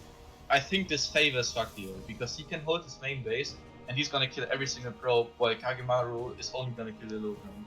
Yeah, there is still no shield battery, no nothing. There's one stalker here. Yeah, that's not enough. Finally, the recall is being used. The probes have to be pulled, and yeah, the probes are stuck behind the oh adepts, no, and the that's adepts disastrous. have no chance in fighting all this fire. No battery, man. No battery is so big. That Kagemaru not stutter stepping though. I think you want to stutter step against the probes. I don't Kills think the adepts. He is gonna lose the fire, but he killed 13 workers, which is so yeah, that's all the workers from the natural dying and all of the adepts as well. The fact that the workers were stuck for such a long time was so painful. But still, I mean, Kagamaru holds for now. And he is very far behind now though. Like the Taki is in such a good position. Yeah, the only thing Kagamaru really has going for him is technology, but what's tech when you don't have the money to afford it, right? So yeah, exactly. He seems to be, yeah, he's gonna go for the 3rd base, so he's going all into economy, I guess. I mean, if Shaker just makes a bunch of units and moves across the map right now, he basically kills Kagamaru. I don't think there's much to say here. But if Kagamaru can get away with this 3rd base, which is gonna get scouted immediately, oh my god. Good marine movement. Oh, even in the middle of the map. Yeah, good marine movement by Sakio. Yeah, for sure. Awareness. And so Kagemaru is trying to get some scouting done himself with these blink stalkers, and he sees there's lots of bio waiting for him, which is probably not what he wants to see. Oh, I think he's gonna go disruptor drop, by the way. Ooh, oh yeah, yeah, it seems like it. And then yeah, that's a good way to come back, especially against the 3 Rex. That's smart for him. Yeah, for sure, and maybe even the only way to come back. Although I'm surprised Shaker is not playing more aggressively.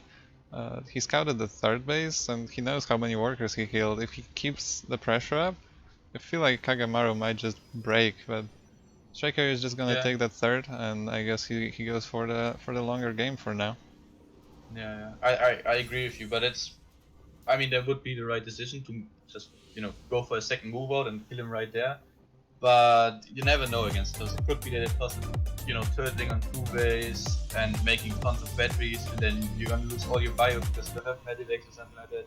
So it's like it would be also a way to throw the game in theory. And if he just plays macro and plays it safe, then I don't think he's gonna lose. what I'm trying to say is that oh my god, the disruptor! Ooh, that was really good. Yeah, that was good. That was good. And saw the bio move out with the observer, knew exactly where to fire the disruptor, and went for the play. Exactly, I'm not ready for it. Yeah, what does he have against this drop? What I was trying to say is that keeping the pressure up, not necessarily attacking, just trying to poke, seeing if there's an opening. If there's not, you back off. But keeping the pressure up after dealing a lot of damage, I feel like is the play every time. Anyway, it's a bit difficult with 3 Rex because you don't have medivacs, right? So every stem is so costly. So I can understand why you would wait for medivacs. Anyway, the drop is finding a lot of damage going into the mineral line. Probes being pulled. It's gonna go for the Nexus. That's a bit ballsy, but I mean, Protoss is very far out of position. If he gets his Nexus, that would be big. Don't want to trade all of this bio for the Nexus though. Disruptor shot misses, and he gets out of this. Oh, he doesn't. Oh! What? Oh no! He moved him under the stalker because the 3rd was also under attack. And that was it. Wow. Yeah. And see, you can also finish the game quite easily with medics. Yep, that also works. That also works for sure. Alright, thank you for the follows, guys, by the way. I appreciate it. Thank you. Thank you. I'm not gonna focus on that. I'm sorry. So I'm gonna focus on the games because that was a little sudden for me. I feel like it's becoming a bit of a theme, honestly. Like the game's just kind of ending, you know? Yeah. At one moment it's like, okay, maybe he can come back, maybe he can do this, can do that, and then suddenly it's like he loses the Nexus in the main, he loses the harassing units on the other side of the map, the game ends. Like 30 And it's seconds, very, gone. very hard as Protoss, especially if you go for early disruptors, to defend against multi-prong like this when you're behind. As usually the right player stands to go for multiple attacks at once, because one big bio ball and the Protoss can maybe make some magic work with disruptors. Not if you go for multiple attacks. Yeah, Kakamaru had a lot of stalkers though. I feel like if he was in position and ready for it, I feel like Yeah, he could have defended that. But well, he yeah, wasn't, for sure. and he paid for it. Yeah, exactly. Yeah, if he has these stalkers in position in the main and then blinks underneath the medivacs, gets both medivacs, and then somehow saves his third base, true, he's back in the game all of a sudden. Yeah. But it's also with the kind of opener he did, it's also hard to get map vision, so it's very hard to be in position for these kind of drops. Definitely well played by Stucky, though. Oh my god, I love the reactions in the chat because for them the game just ended and they're like, GG lol, Lamaya, what the fuck? Oh, that's great. Anyway, in the bottom right of Romanticide LE, our beautiful Protoss player, it is Kagamaru. And in the top left, in orange, it is Stucky winning the first map. Going for a guess before barracks. I've Already a heard bit spicy. it's just bad. I heard it doesn't really give you that much at all. It just Yeah, it delays it. depends on the follow-up. If he, for example, wants to go for like a Hellion drop or something off of where you're on base, then it's the way to go. That it's just different. It opens up different builds, so to say. This time, Usually, the guess first indicates something early aggressive with vector. this time we have the Reaper wall, so that's a difference. Again, I'm Yeah, very curious to see if these buildings die to a single siege tank, because that's what seems to always happen to me. Oh my god, that's an NG Bay block. It is gonna get scouted though, so that's nice for Kagamaru. I think. Oh yeah, good reaction by Kagamaru. Pro pull, what you want. Pulls 5 probes and no status. I feel like if you make no status, you want to pull 8 probes. Maybe I'm wrong here. Yeah, Just yeah. not get the SCV immediately. Yeah, that And was the painful. The eBay NG is almost finished. Yeah, and the It's SCV painful. survives, and it's gonna go scout as well. Wow, Yeah. that went very well for Shaker, all things considered. My god, a barrage of follows. Thank you, I appreciate it. So yeah, And still no second guess, by the way. I think if your National gets blocked for this long, you want to take second guess a bit earlier, because you're gonna be on one base a bit longer than you, bro. yeah. The thing about But NGB block is that it not only blocks your natural, but also blocks your mind a little bit. It's like you yeah, can no longer just play your own game and do the build, do everything as you always do. So even if you know what you should do, sometimes it just throws you off a little too hard, and you make these little mistakes. I feel like that's a big part of why NGB blocks are so strong. Oh, we're gonna see Hellions. Yeah, probably Hellion top. Maybe a run by, and then if that doesn't work and he keeps his Hellions alive, a drop later on. Seems likely to me. Yeah, so far Kagamaru has been investing in a wall in the natural, and that's exactly what he does this game as well. So yeah, always go for the wall in my opinion. That definitely will help him in case of a run by, but Hellion drop is just so strong. Honestly, I'm always so sad to see when there's a Hellion drop in TVP, because it can do so much damage so quickly if you're just a little bit out of position. Yeah, for sure. Bit of supply block there for something. Happens to the best, I guess. Yeah, Hellion drop super strong for sure. Incredibly strong. You need to be ready for it. You need to have units in position. At best, maybe a battery per mineral line. It also depends a bit on the Protoss opener, because this target openers kinda sucks. Yeah, but not But many people Stargate, open Stargate in this matchup. yeah. Especially since Widow Mines became so popular. It's just so easy to lose your units. Yeah, you have to babysit them so hard. Even the pro players are having a hard time. Yeah. But yeah, it does seem like it's gonna be a Hellion. It's actually gonna be a combined drop. It seems like 2 mines in that medevac and 3 Hellions waiting as well. So he'll go for the drop with the mines in the main base, and he's probably gonna try to drive by in the network, or he's gonna just load everything in the main base, or try to load everything in the main base. Yeah, that is gonna be very difficult to defend, especially that there's just 4 stalkers right now on the map. That is not a Yeah. lot of stalkers, even if you're perfectly in position. Oh, he left the mines. Interesting.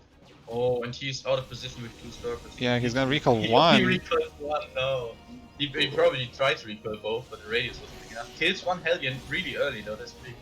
Good positioning on the rest of the stalkers. Now, not great focus fire by Shakya. And only 2 probes go down to the Hellions. What But in the mine? natural, there's a mine drop. Oh, he Good spots it, he reaction. pulls the probes. Well played from Kagemaru.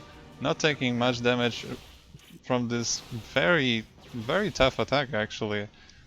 This was an absolutely perfect defense, and yet both players are even workers, which favors the Terran, because Kagemaru stopped making workers between this. Yeah, he's gonna take a third base though, and there is no third base to be seen so far from the Terran. The Yeah. Stalkers are also moving across the map, so there is potential for damage here. So let's see if Kagemaru can do something with that. How many gates does he have? 4 gateways. Yeah. That's a Did he beautiful try to number of go gateways, forget? if you ask me. Yeah, I think Kagemaru is playing Forget Link, so that's a bit of an aggressive Link style. Stalkers haven't been scouted yet, and all of the Terran armies out of position. Oh, One they are gonna tank be scattered covered, right one now. guy. Yeah, That's a he's lot gonna of scout it Stalkers. now, but the mineral line is exposed, the eBay is exposed. It's a good start to the blink pressure for Kagemaru. Yeah, that's a lot of Stalkers in your main, and it's really tough to break it. There is a bunker and a siege tank, but they are so far out of position at the moment. I feel like Yeah, Kagemaru could definitely deal much more damage, maybe even destroy the orbital command if he really tried. And yeah, he's I just gonna think, yeah, keep going. yeah. Now the one tank covers, well, at least most of the orbital command. I guess he can still attack it from here. Yeah, denying all this mining already in the main base is big. Kagemaru is definitely doing a really good job with his blink circus here. Needs to not get trapped though, Yeah. because as soon as Stim finishes, being in the main base of a Terran is very risky. Yeah, I feel like Kagemaru plays it really well, not overextending at all, but making sure that he does deny the mining, that he does endanger the important Terran buildings. And now he's gonna go into the main. There's nothing here. He's gonna focus down the bunker immediately, kill another SCV, but he's playing very conservatively, making sure Yeah. not to lose too much. Ooh, he might actually get that orbital command. Yes, he Oh, is but he going to don't get want it. to. He is gonna get it, Oh, but he's his blink is trapped. done and the focus. Oh, good recall. Oh, Nice. that was smart. Yeah, I didn't even think of that. That was good. Okay, so he trades out like 6 stalkers for the off. That's okay. And now Saki is super in. All Kagemaru, yeah, he knows. All Kagemaru needs to do is to defend the next push. Yeah, I mean that great moves all over the place. I thought at the beginning that Kagemaru is playing too conservatively, that he could deal more damage, but honestly, I do not blame him at all. Uh, he did a really good job, made sure that the Terran is out of position, and he can deal damage safely. And Yeah. right now, he still has a lot of these stalkers alive. And yeah, as you said, if he just survives, which may be a little tough, but if he And he survives, got up a battery, which is very important here. Triple battery even, so I think the batteries are gonna help us immensely in holding this. He doesn't have charge yet, which is a big deal. How many tanks are there? It's 3 actually a good amount of tanks. tanks, but there's almost no bio. I don't see this push working, especially now with overcharge activated, and overcharge is activated, and the bio just melts against the overcharge battery. And Kagemaru goes for the 1-1 here. Very well played. That 4-gate blink execution was amazing, and Kagemaru was a little bit behind at the beginning, but he pulled it back very well. And oh my god, look at the graphs.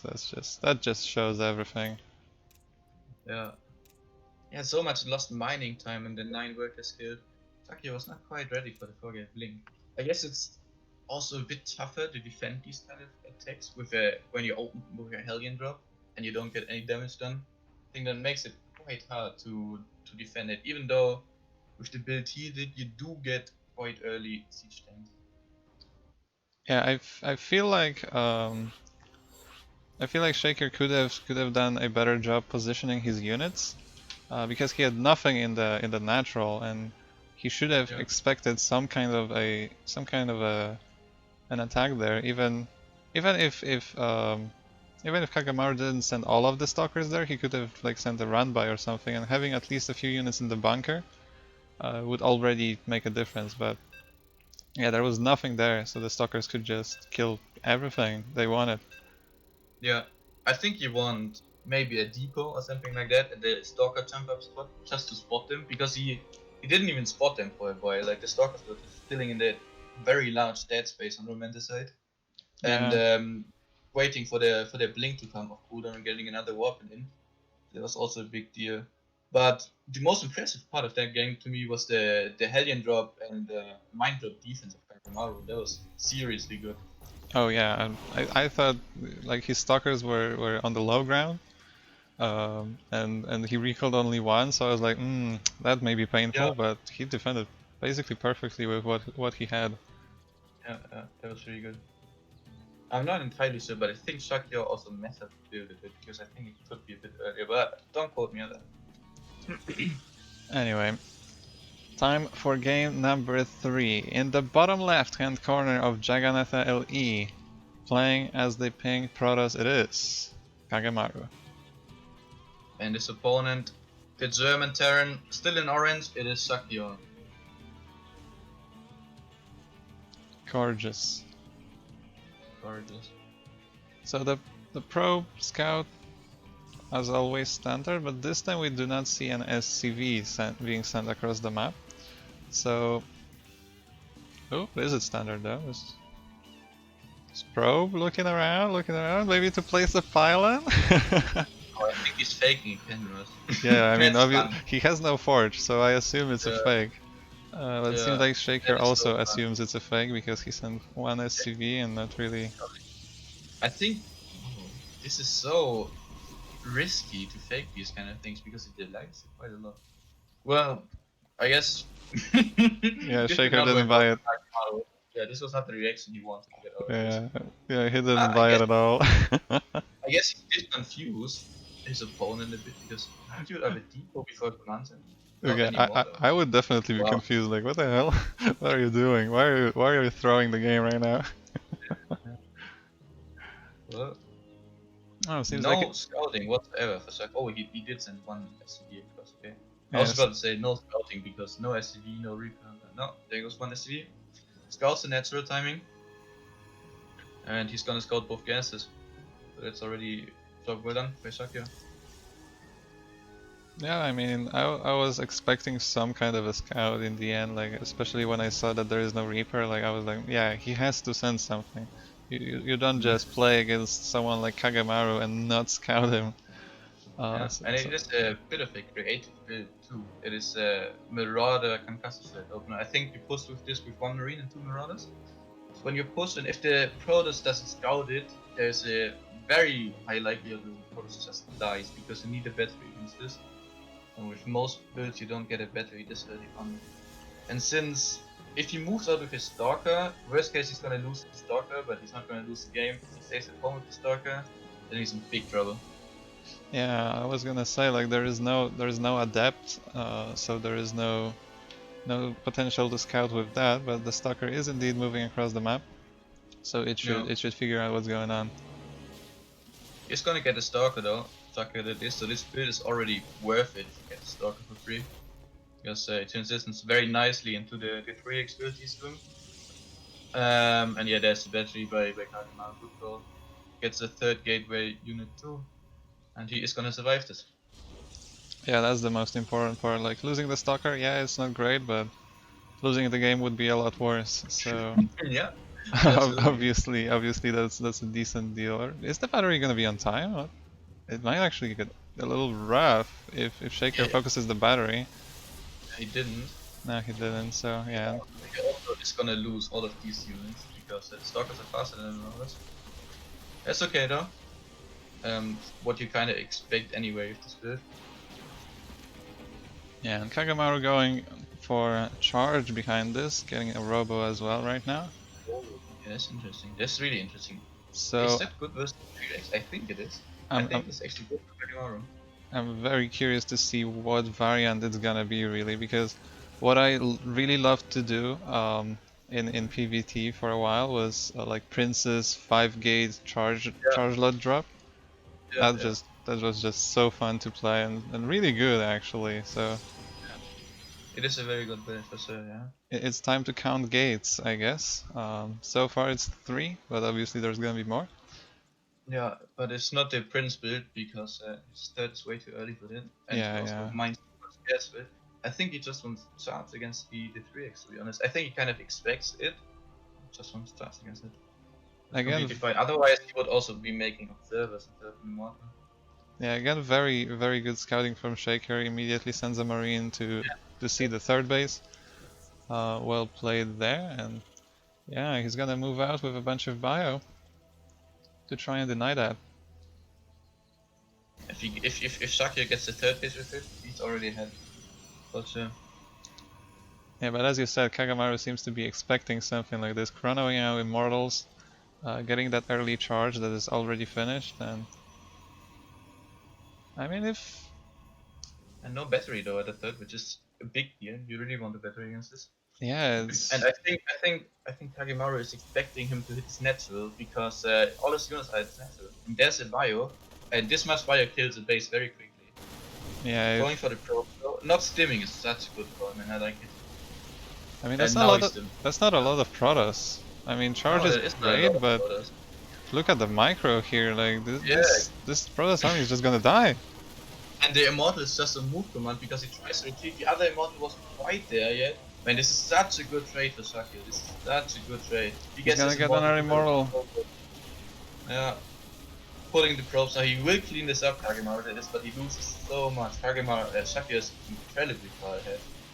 Yeah. Well done, well done. 6 workers, yeah, that's not a lot, but the entire army basically died. Look at the army supply, 24 to 8, and Kagemaru is also behind on workers as well right now. So well played from Shakir. That push really put him ahead in this game, and he seems to want to keep going.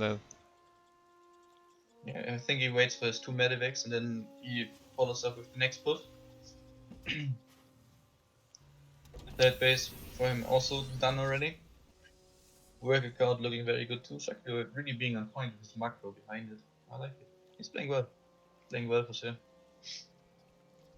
Yeah, and he also beat Jan, by the way, who I think a lot of people thought was the big favorite for the tournament, and Shakir beat him.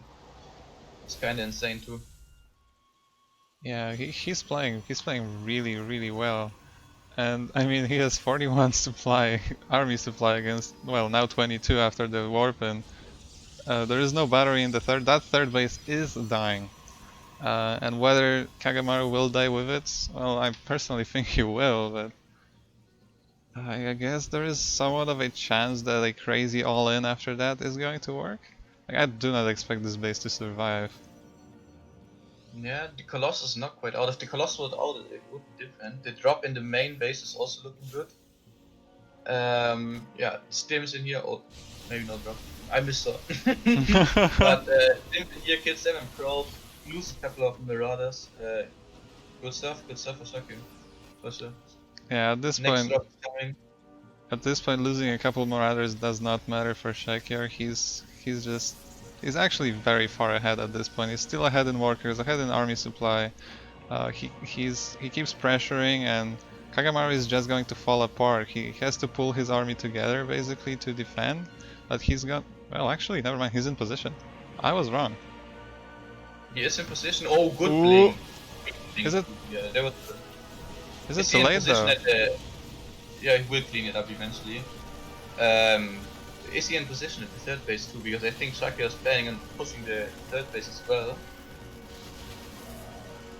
Yeah, he's definitely preparing for it, and I mean the Colossi are Yeah. out right now, 2 Colossi, but they are kind of spread If out, he, and yeah, if he stims on top of the battery and then focus fires the Colossi, I think yeah, this is going to be very rough for Kagemaru. And Kagemaru if those has mines get good connections on the Zealots, it's going to be difficult too. Had to be on top of the ramp to really defend it well. The mines connecting with basically all of the zealots, but Insane first mine hit. Oh, he oh no, the triggers the machine. Colossus! That was intentional though. I like it. It was good. It was way better than losing a Zealot. Now the Colossus kind of exposed and Shaka sees it, but good retreat. Like, Yeah, you know. charge is so strong with Colossi because it's really hard to get on top of these Colossi without losing too much. So yeah, I Yeah, think yeah, Kagemaru played it really well. yeah. Although Until Vikings are all this. although I feel like Shakir could have just focused the battery down and kind of won right there, but now he's gonna split the attention and the army of Kagemaru by sending double medevac drop into the main while still pushing in the third. This time there are no stalkers waiting, so it may get very rough very quickly. Yeah, and there's essentially no anti for Kagemaru, by the way, which is gonna make dealing with drops and liberating a lot harder. The battery overcharge does not achieve anything in the main base. Yeah, Focuses down the robo, which is big. If he even gets a force, it would be insane. Tries to get a Nexus, he's not gonna get it, I don't think. and he Gets gets away. out. Ooh, one medevac gonna go down. Now, And there's a next push, and wow, this is difficult. He wasted his battery overcharge in the main, which is a big deal. Now he doesn't have it in his purpose anymore. yeah, I And mean, there's nothing to clean up this one liberator. Which yeah, I was takes gonna him- say, the funny thing is there's like one stalker in this army, so this liberator is basically invincible, but ooh, the Disruptor shot! Oh my god! Duckler was not looking, and it's so brutal to play versus Raptors. The liberator though. Okay, he's gonna die eventually. Yeah. Good at one stuff. There's like one. There's literally one. There was literally one stalker on the map to clean this up. Yes. That was great. The upgrades are gonna be better for Shakya, which is always a big deal in PvT. He's also ahead of base, and he's on for Viking is advanced production. Yeah, it's not only So I 4 still base like against. this. It's Yeah, not only it's 4 only- base against 3 base, but it's also 76 workers against 59. Yeah, exactly. I still like this, definitely for Shakya, but he needs to engage this army well, because if he eats disruptor slots like this again, he might actually throw this game. Yeah, that Protoss army is really scary, and as long as Kagemaru does, oh my god, this Raptor almost kills the drop. Good reaction though by Shakya. It's very easy to look away. Oh from yeah, these for kind of sure, very well played here. That's a lot of Vikings. Viking card is insane. And once there are only Zealots and Stalkers left, this army kind of. Ooh, Oh, he's gonna. Oh, good blink, good blink. But I guess it doesn't. oh wow, he saves the Colossus with the. So quality, but I guess it works. It's crazy. Wow. Okay. Yeah, he had Well, Shaker had so many Vikings with his ridiculous economy that he just kind of. I mean, I think he wasted them anyway. Like, yeah, one color survived though. I mean, uh-oh. oh, he's gonna stim on the color. Yeah, there goes the Colossus, and using. Man, that was crazy. I've never seen anything like that before. Just going in with the Vikings without the biome is kind of insane. Yeah, but Shaker also yeah, using that speed zone to his advantage there during that little engagement. But now Yeah, right. Kagemaru is here with a lot of zealots and 3 Disruptors in this army. This is still a scary army. Oh, the second disruptor shot was a bit wasted. As soon as the disruptors run out, this army will suck. Like, this army will be terrible. And if, yeah, there are only 3 disruptors. If Stuck is still on top of this right now, this game will just end, because there's no way Kagemaru wins this without the disruptors. I mean, and now there's, Liberators are out. Oh, this is getting very tough for Kagemaru. I mean, there's a lot of chargeless in this army, and I wouldn't underestimate chargeless. They are really strong. They're playing against 2 bio without any armor phase. Yeah, the only issue is the upgrades. Oh my god. Good hit again. I mean, oh man, these hits can't keep happening. These hits are so big. Good focus fire now. Kills 2 disruptors, and I think Shakya is winning this game. But man, those disruptor hits are insane. Yeah, I mean, if Kagamaru ever gets back into this game, it's exactly like that, getting these disruptor shots, because he still does Yeah, not have a fourth. Kagemaru, I think, plays a very smart version of StarCraft. He really, I feel like he keeps making intelligent decisions. His mechanics and his micro especially slip a bit from time to time. But I think he understands the game quite well. Yeah, he definitely makes sure not to overextend, but now with the Liberator count, obviously Kagamaru sees everything here. With this Observer, that's Yeah, really good. He's gonna follow yeah, the army. But yeah, the Liberator count is what's gonna kill him, I feel like. Blinkstalkers are good against Disruptors, but to an extent. Disruptors, excuse me, Liberators. But to an extent, and I feel like this is just a little too many at this point. yeah. If he catches the lips and siege, that would be sick. But the lips siege are in time. This receptor shot does not connect. He's gonna Ooh. try to get another shot. Had to. Otherwise, he would have lost his other Is he gonna disruptor. go for it? Or that's not the engagement you Ooh, wanted. no. That's Yeah, one of the disruptors. Kagamaru is still Yeah, playing it smart, playing it safe. lips are really good with disruptors though, and this drop is all. Oh, this drop is Ooh, in that position drop. nicely. Yeah. Well played here again. Kagamaru really doing as well as he can with what he got in the early game. Yeah, I just think that the upgrades are so bad when +2 versus 3-3 is such a big deal. And there are also so many lips. Like Kagemaru just doesn't have the tools he needs I feel like to deal with this army. now is the time for Kagamaru to engage the Liberators. They are in kind of an awkward spot, and it seems like that's Yeah, exactly what's gonna happen. yeah. Good decision again to come from behind and not But just he go has for to that attack. front Yeah, engagement. kill the Liberators. They are on siege. They are away from the bio. Just blink on top of them, kill them. Yes, Yeah, such good losing all plays these from generators is not. Kagamaru. That is insane. I, I I do not understand how that happened. Like it's so insane. Losing all these liberators such a big game. Man, if Kagemaru somehow wins this game, he's officially an absolute sicko. Oh my god, He he this base. almost healed Yeah. the Nexus enough with the battery overcharge. That was so Yeah. close. I, The thing is, Shakya just traded out so much bio against the almost max Kagemaru. So holding this counter push will be very difficult for him, especially because the Medivac count is low. yeah, And now this bio on the left is super overstimmed. Man, this is gonna be a sick game. yeah, I this is putting Kagamaru's decision making to the test again. What is he gonna do Yeah, about this attack?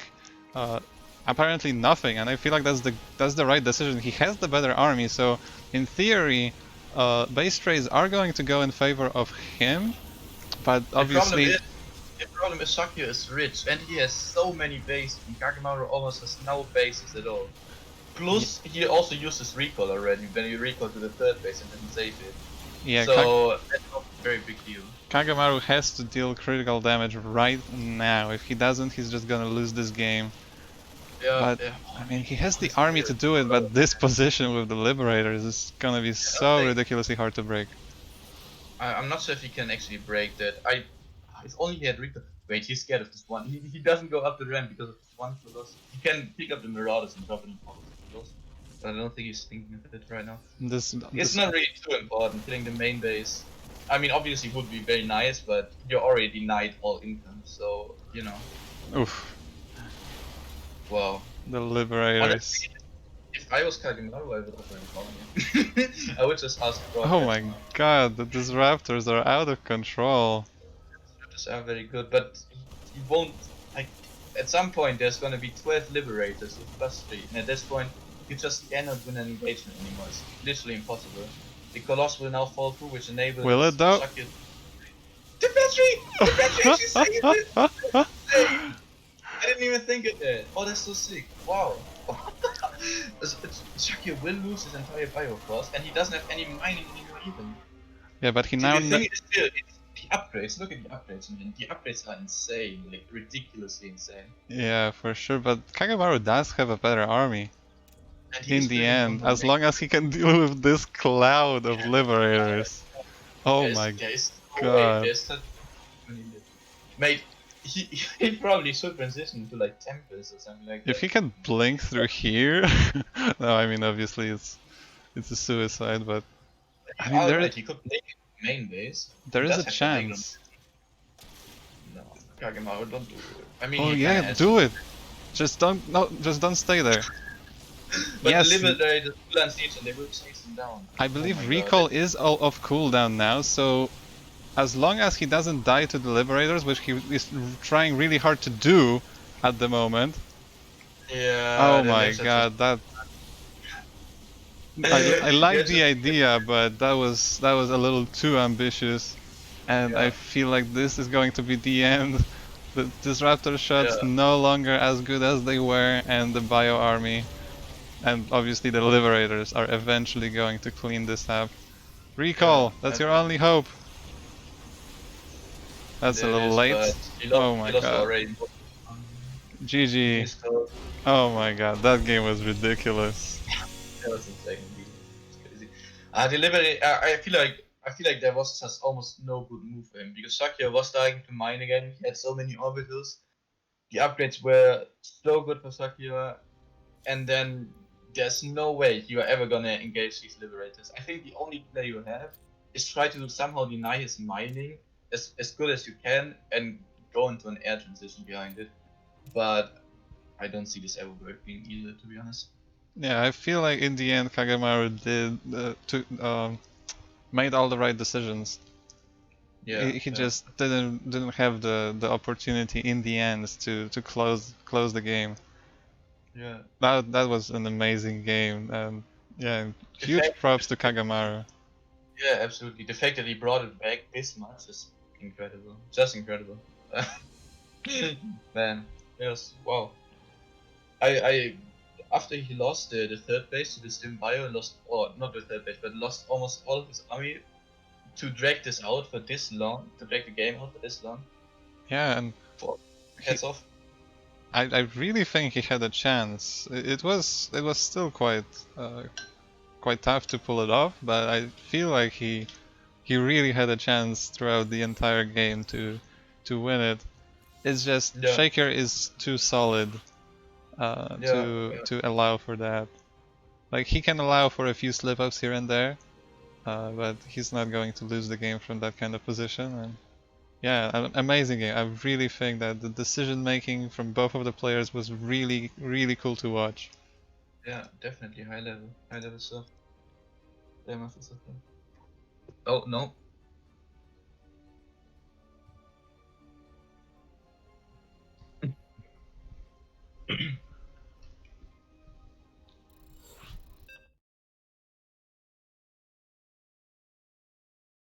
And there we go. Loading into what could be the last game if Kagemaru doesn't win. I'm honestly kind of hoping Kagemaru wins because he's the underdog here, and I Yeah. really love his plays. I really do. So yeah, I mean, I shouldn't be biased, you know, I'm a caster and all that, but I am. it's What you okay. gonna do about it? It's okay. I'm always biased, mate. Alright. So, in the bottom left of Oxide LE, this is my new favorite Protoss player. It is Wow. Kagemaru. And in the top right, it is Shakira, the German talent. If he actually wins, we're gonna have an all German upper bracket finals.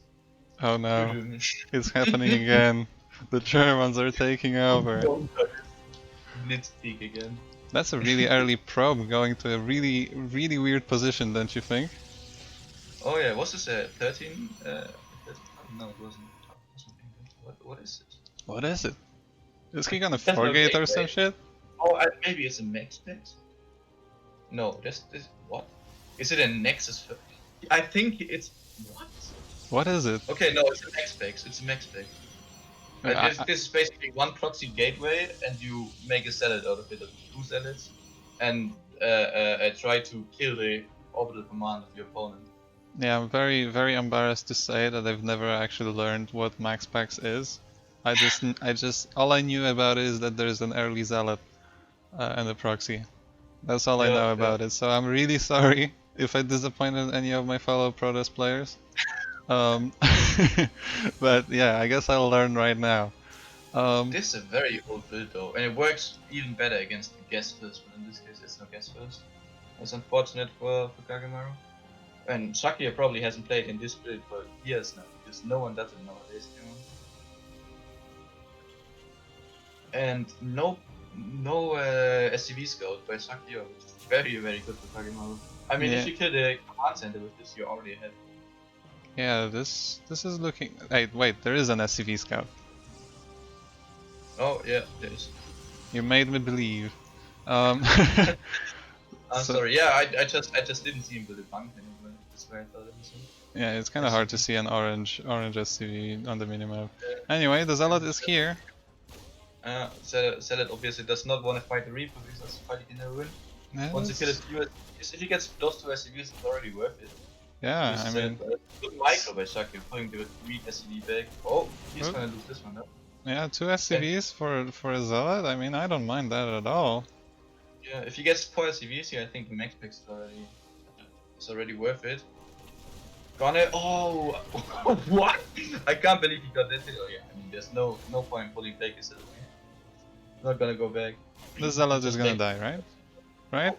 No, it didn't. It got to the high ground in time. Oh my god. As that's a doubt then, I'm so sorry. Okay, the Zealot is gonna die. Come on, die, Zealot. Anyway, this Adept is now threatening the SCV again, but it's gonna the command center does finish eventually. So I feel Yeah, like at this command- point the potential for damage is really diminished. Yeah. What's the follow-up? Twilight Council and a Stalker. I think. Oh, you can't engage the. Oh, maybe you can. Oh well. Good by Shakya. I thought the second plate was gonna finish up before the Marines get in the bunker again, but no, it didn't. And Shakya knew that. And constantly the opportunity, and the Reaper is killing lots of probes. Yeah, wow. There's nothing at home because the gateway is obviously proxied. I didn't even notice. Yeah. And the Stalker has to be recalled, so that's a bunch of damage potential wasted as well. Yeah. So, Shakya is stable. oh my god. Almost. This Adept almost killing all the Marines. Yeah, I don't think it was the right call to leave the bunker with those Marines. I feel like you could have just let the Adept, on the ram. That's okay. Not too big of a deal. I think players are basically even at this point. I mean, Kagemaru is 6 workers ahead, but obviously we have to count the mules. Yeah. And yeah, both players on 2 bases right now. Seems like the game kind of evened up indeed, but there is still a proxy gateway here, so it's gonna help with anything that Kagemaru has in star, and it seems like he has some 4-gate charge in mind, which is very interesting to see in this matchup. Yeah. Oh, the heading could find a lot of damage because there's no unit in the net zone. This heading kills like 3 workers, that's already really good for Shakya. Oh, but it's gonna get surrounded. It's cornered. Oh no, it's not. Never mind. I thought it's cornered. Oh, the Stalker goes to the main. No. Oh no. Oh my god. Okay, now it's surrounded. So 4 workers going down. Yeah, that's definitely very good. It's not a disaster, but obviously not very nice for Kagemaru. But I mean, he needs steel mining from 2 gases, even though he seems to be going for a charge lot heavy kind of. Ooh, if that gets destroyed, suddenly there is no potential for warpins until this warp prism comes across the map. But it seems like it was never the plan anyway. Yeah, exactly. I don't understand why he's still mining gas, because he's clearly going total in, and he, I mean now he's making. I'm not sure what's going on the side of Kagemaru, if I'm going to be honest. I thought he's gonna go for like a really quick, really hard charge load all in, or at least push. But now he's expanding, he's still mining gas, he's not really going anywhere. Like, where is the warp prism? Oh, there it is. Well, the warp prism is in the main of Shake here now, and the chargelets are going to take down the combat shields and stim. That's massive. Oh, good anti-arms available.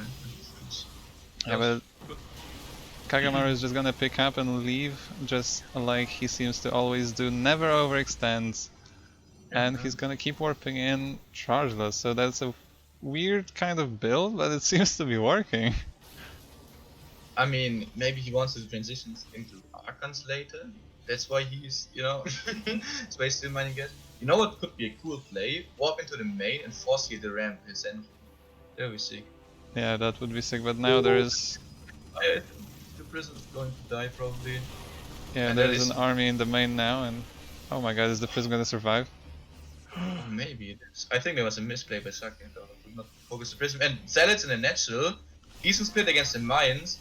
He's not focus firing the SCVs, dude. He's, well, he could have gotten like 5 SCVs there.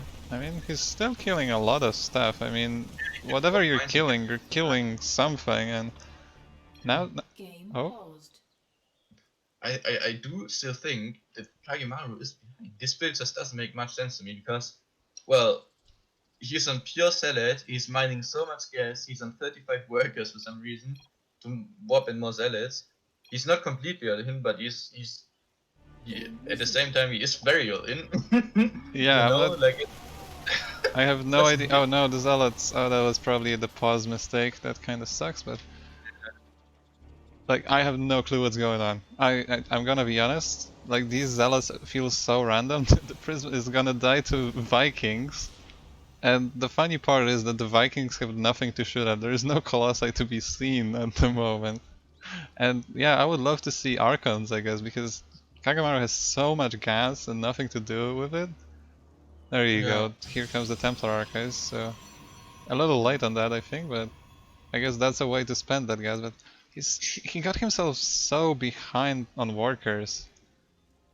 Yeah, he just didn't make any workers during all of this because, well, he probably thought he was going all in, but you can't really go all in if you're making a third base and staying in gas. Like, I understand the third base is a bit of a fake maybe, but you at least want to put a lot of gas with that. Yeah, I have no idea what's going on, and the funny part is that this Viking is going apparently to harass this mineral line. Which I just absolutely adore. 1 probe, 2 probes, he's gonna get 3 probes. I mean, that's worth it. It's just gonna get out. So, yeah, absolutely. 3 free workers is always worth it. Yeah. I really don't know what Kagemaru is planning. What he's planning right now, I think his only hope in this game is for Shakya to move out and then engage into the move out. At best, while tanks and mines are not sieged yet. And maybe with the Raven not getting the anti-irons on time. Oh my but gosh. there is no move so he decides to push instead. Shaker's scouting marines are doing such a good job this series. Like, again, scouting this move out. I think Kagemaru could engage that. I mean, I don't think he could have, but he probably should have, yeah. But you don't want to engage with all your mortars and there were also 3 mines were there. Alright, this is... All the...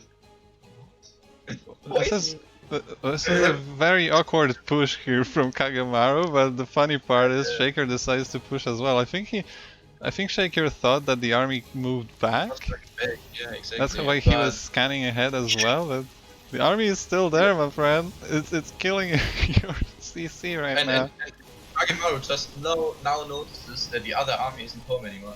When he gone into this natural a bit earlier, Shakya would have actually been in trouble.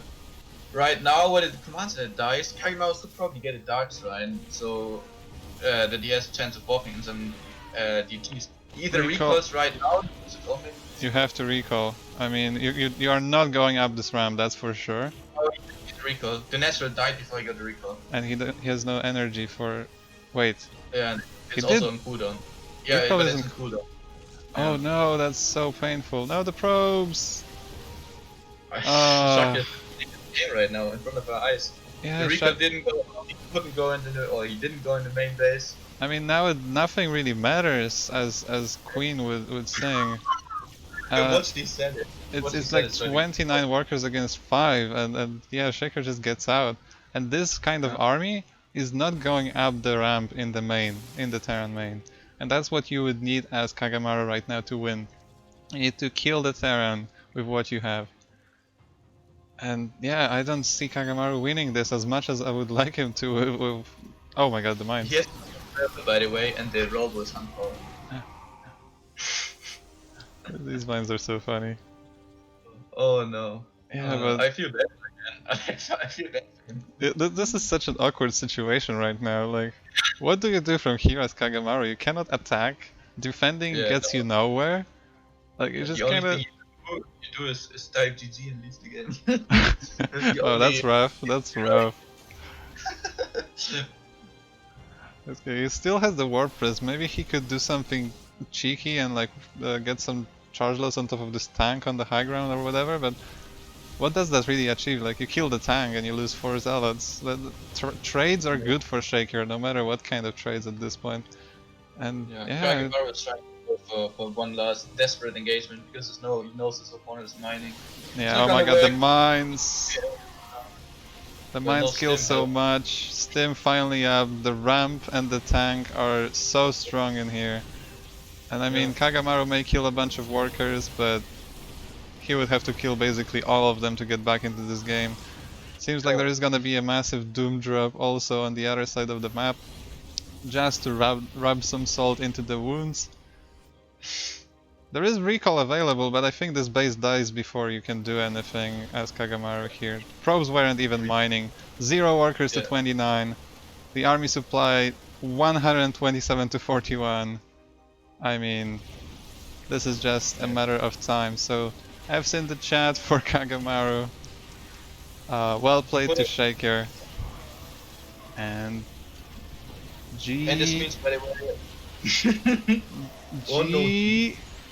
it's gonna make him No, kill every not single yet? base. Okay, not yet. I'm sorry. There you go, GG, well played this call.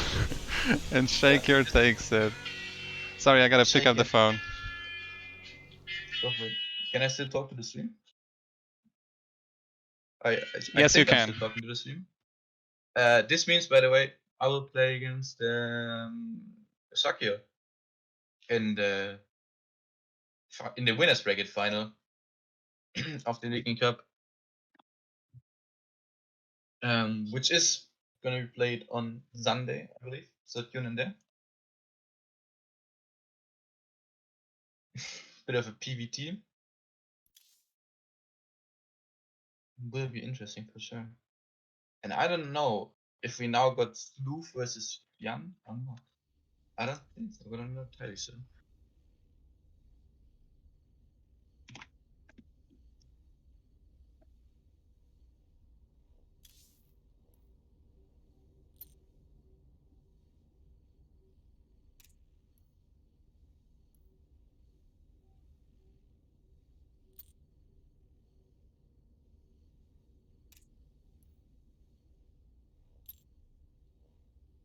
Let me just communicate a bit.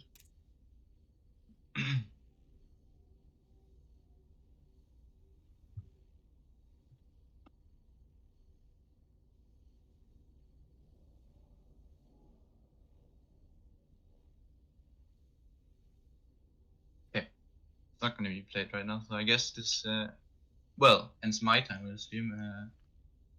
I would assume CryptoSil does his replay. Okay, I'm really sorry, I am back now. So what's the deal? I've heard there was something to cast again.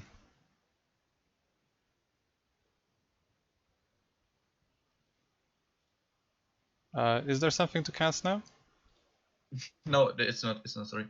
I was super confused if I, if I could talk to the stream or not. If the Yeah, stream you could could hear me. oh, I think I already muted myself on Discord, but not yet on stream, but I told you, yes, you can. Oh, rip. Yeah, yeah. No, I was very confused. No, there's nothing to cast. I mean, you can still cast your replay, but there's nothing to cast anymore. Okay, well... Because Fjand apparently is casting Dreamhack, so he can't play. Oh, okay, I see. Well, then I guess I'm gonna finish the replay and end the stream right there. Yeah, So go for that it. I can I'll, actually I'll, do I'll, stuff. I'll say goodbye now. Thanks for having me, man. It was a blast. I think we had some great games. I had fun casting with you. Yeah, thank you very much. I had tons of fun too, and yeah, the games were amazing. So basically, all Yeah, went fantastic. I'm looking forward to casting with you again for sure. yeah, absolutely. Goodbye to the stream. Goodbye to Creo. See you, mate. Thank you, thank you. See ya. All right. So just so I'm not, I'm not ending with like 11 minutes of a game casted. Um, I'm gonna finish it.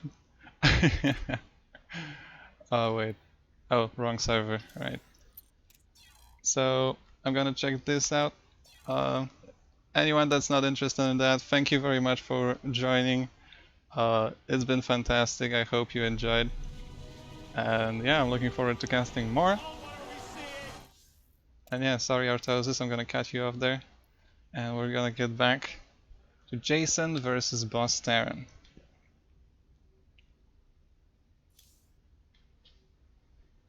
Yeah, seriously though, the games were actually amazing. Basically all of them had something cool in them. I really, really enjoyed casting those. I love that. I love that. That's why I cast StarCraft, because it's just so much fun and you get to watch really good games. And yeah, I get to cast with some cool people as well. That's an only added value.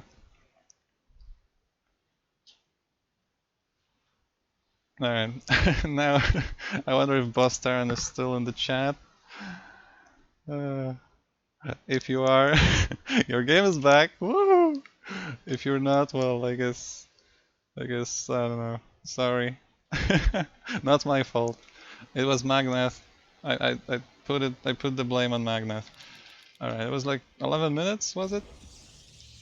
I have no idea how to pull up the weird timer thing, so we're just gonna skip through it. For anyone who wasn't there, I don't quite remember what happened. There were a lot of... okay, no, it's not that bad, don't worry, my memory is not terrible. There were a bunch of really close fights, constant fighting on like 3 bases, and nobody really getting the upper hand. So, a really close game right there. Yes, I will end the stream at the end of the game. So it's like 3 more minutes ish. I don't remember how long the game really is. So here we have a decent defense. You know, a bunch of harass, blah blah blah. We've already seen that. And this is where the fun begins. Basically, the Terran starts attacking and never stops. Okay, about now. There you go. So we have a fight over here. Then we have this army coming up from the top side. Also gets cleaned up, but not without losses. And I guess I can cast from here. So, we have another Terran army coming up here between the 3rd and the 4th base. So that's a bit of an awkward spot. Recall is going to be used on this army right here to defend. It will be on time, there are 2 shield batteries, so this should not be a problem, but we don't mind getting some connections on the Zealots. There is no Colossi in this army at the moment, but good force fields are gonna make sure that this fight is not going too terrible. Just don't go, or go through the force fields, that's fine too, I guess. And yeah, again, a fight where nobody really emerges on top. I guess Boss Terran is a little bit ahead. Because of the workers and the army supply, but I still think Jason is not out of this game by any means. And yeah, it's really close.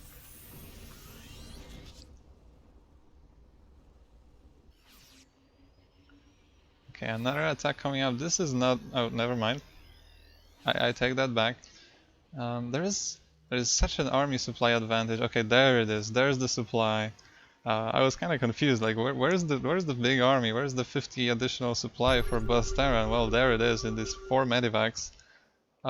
Coming now as this little attack is gonna try to poke in. There are cannons and a shield battery, but Marauders pretty good against both. So even this small tiny harass can deal some damage and basically pull this army away from where it actually needs to be. 1 medivac dies to the cannons, so that's painful, but there is still so many mines. It's basically a mine drop at this point, and Like there's 4 Marauders and 2 Marines aside from mines in this draft, now that 1 Medivac died. Not many probes have fallen, but I feel like Jason is slowly falling apart. He doesn't have enough army to deal with everything at once. These Widow Mines dealing a bunch of damage now, and there is a massive Terran army streaming across the map towards the 4th base. There is a small army here, but it's just been pulled. That's unfortunate, but even if it didn't, I mean, what do? You can try to force field this army away, it's not going to work. These mines still not cleaned up, and I feel like this might be it. I mean, there's still 2 Colossi, so as long as Jason doesn't take a terrible fight, it should be okay, but the Zealots are fighting on their own. I mean, there's not enough bio to really challenge the Zealots on their own. But the mines, oh, no, don't, okay, the Colossi are still alive for now. But the mines are doing such a great job, and I mean, these Colossi are so low. And that's enough with the 4th falling, with the naturals still under siege. Boss Terran is gonna take this game. There you go, ladies and gentlemen. I finished what I started. Just to make sure we have no loose ends. And yeah, a game of constant pressure, constant attacks, constant trades, and eventually Boss Terran comes out with a win. So yeah, that's gonna be it for today. I had an actual blast, and actually it's a perfect time to end as well, so yeah, I'm really happy with the stream. Thanks everyone for joining me, and I hope to see you next time. See ya!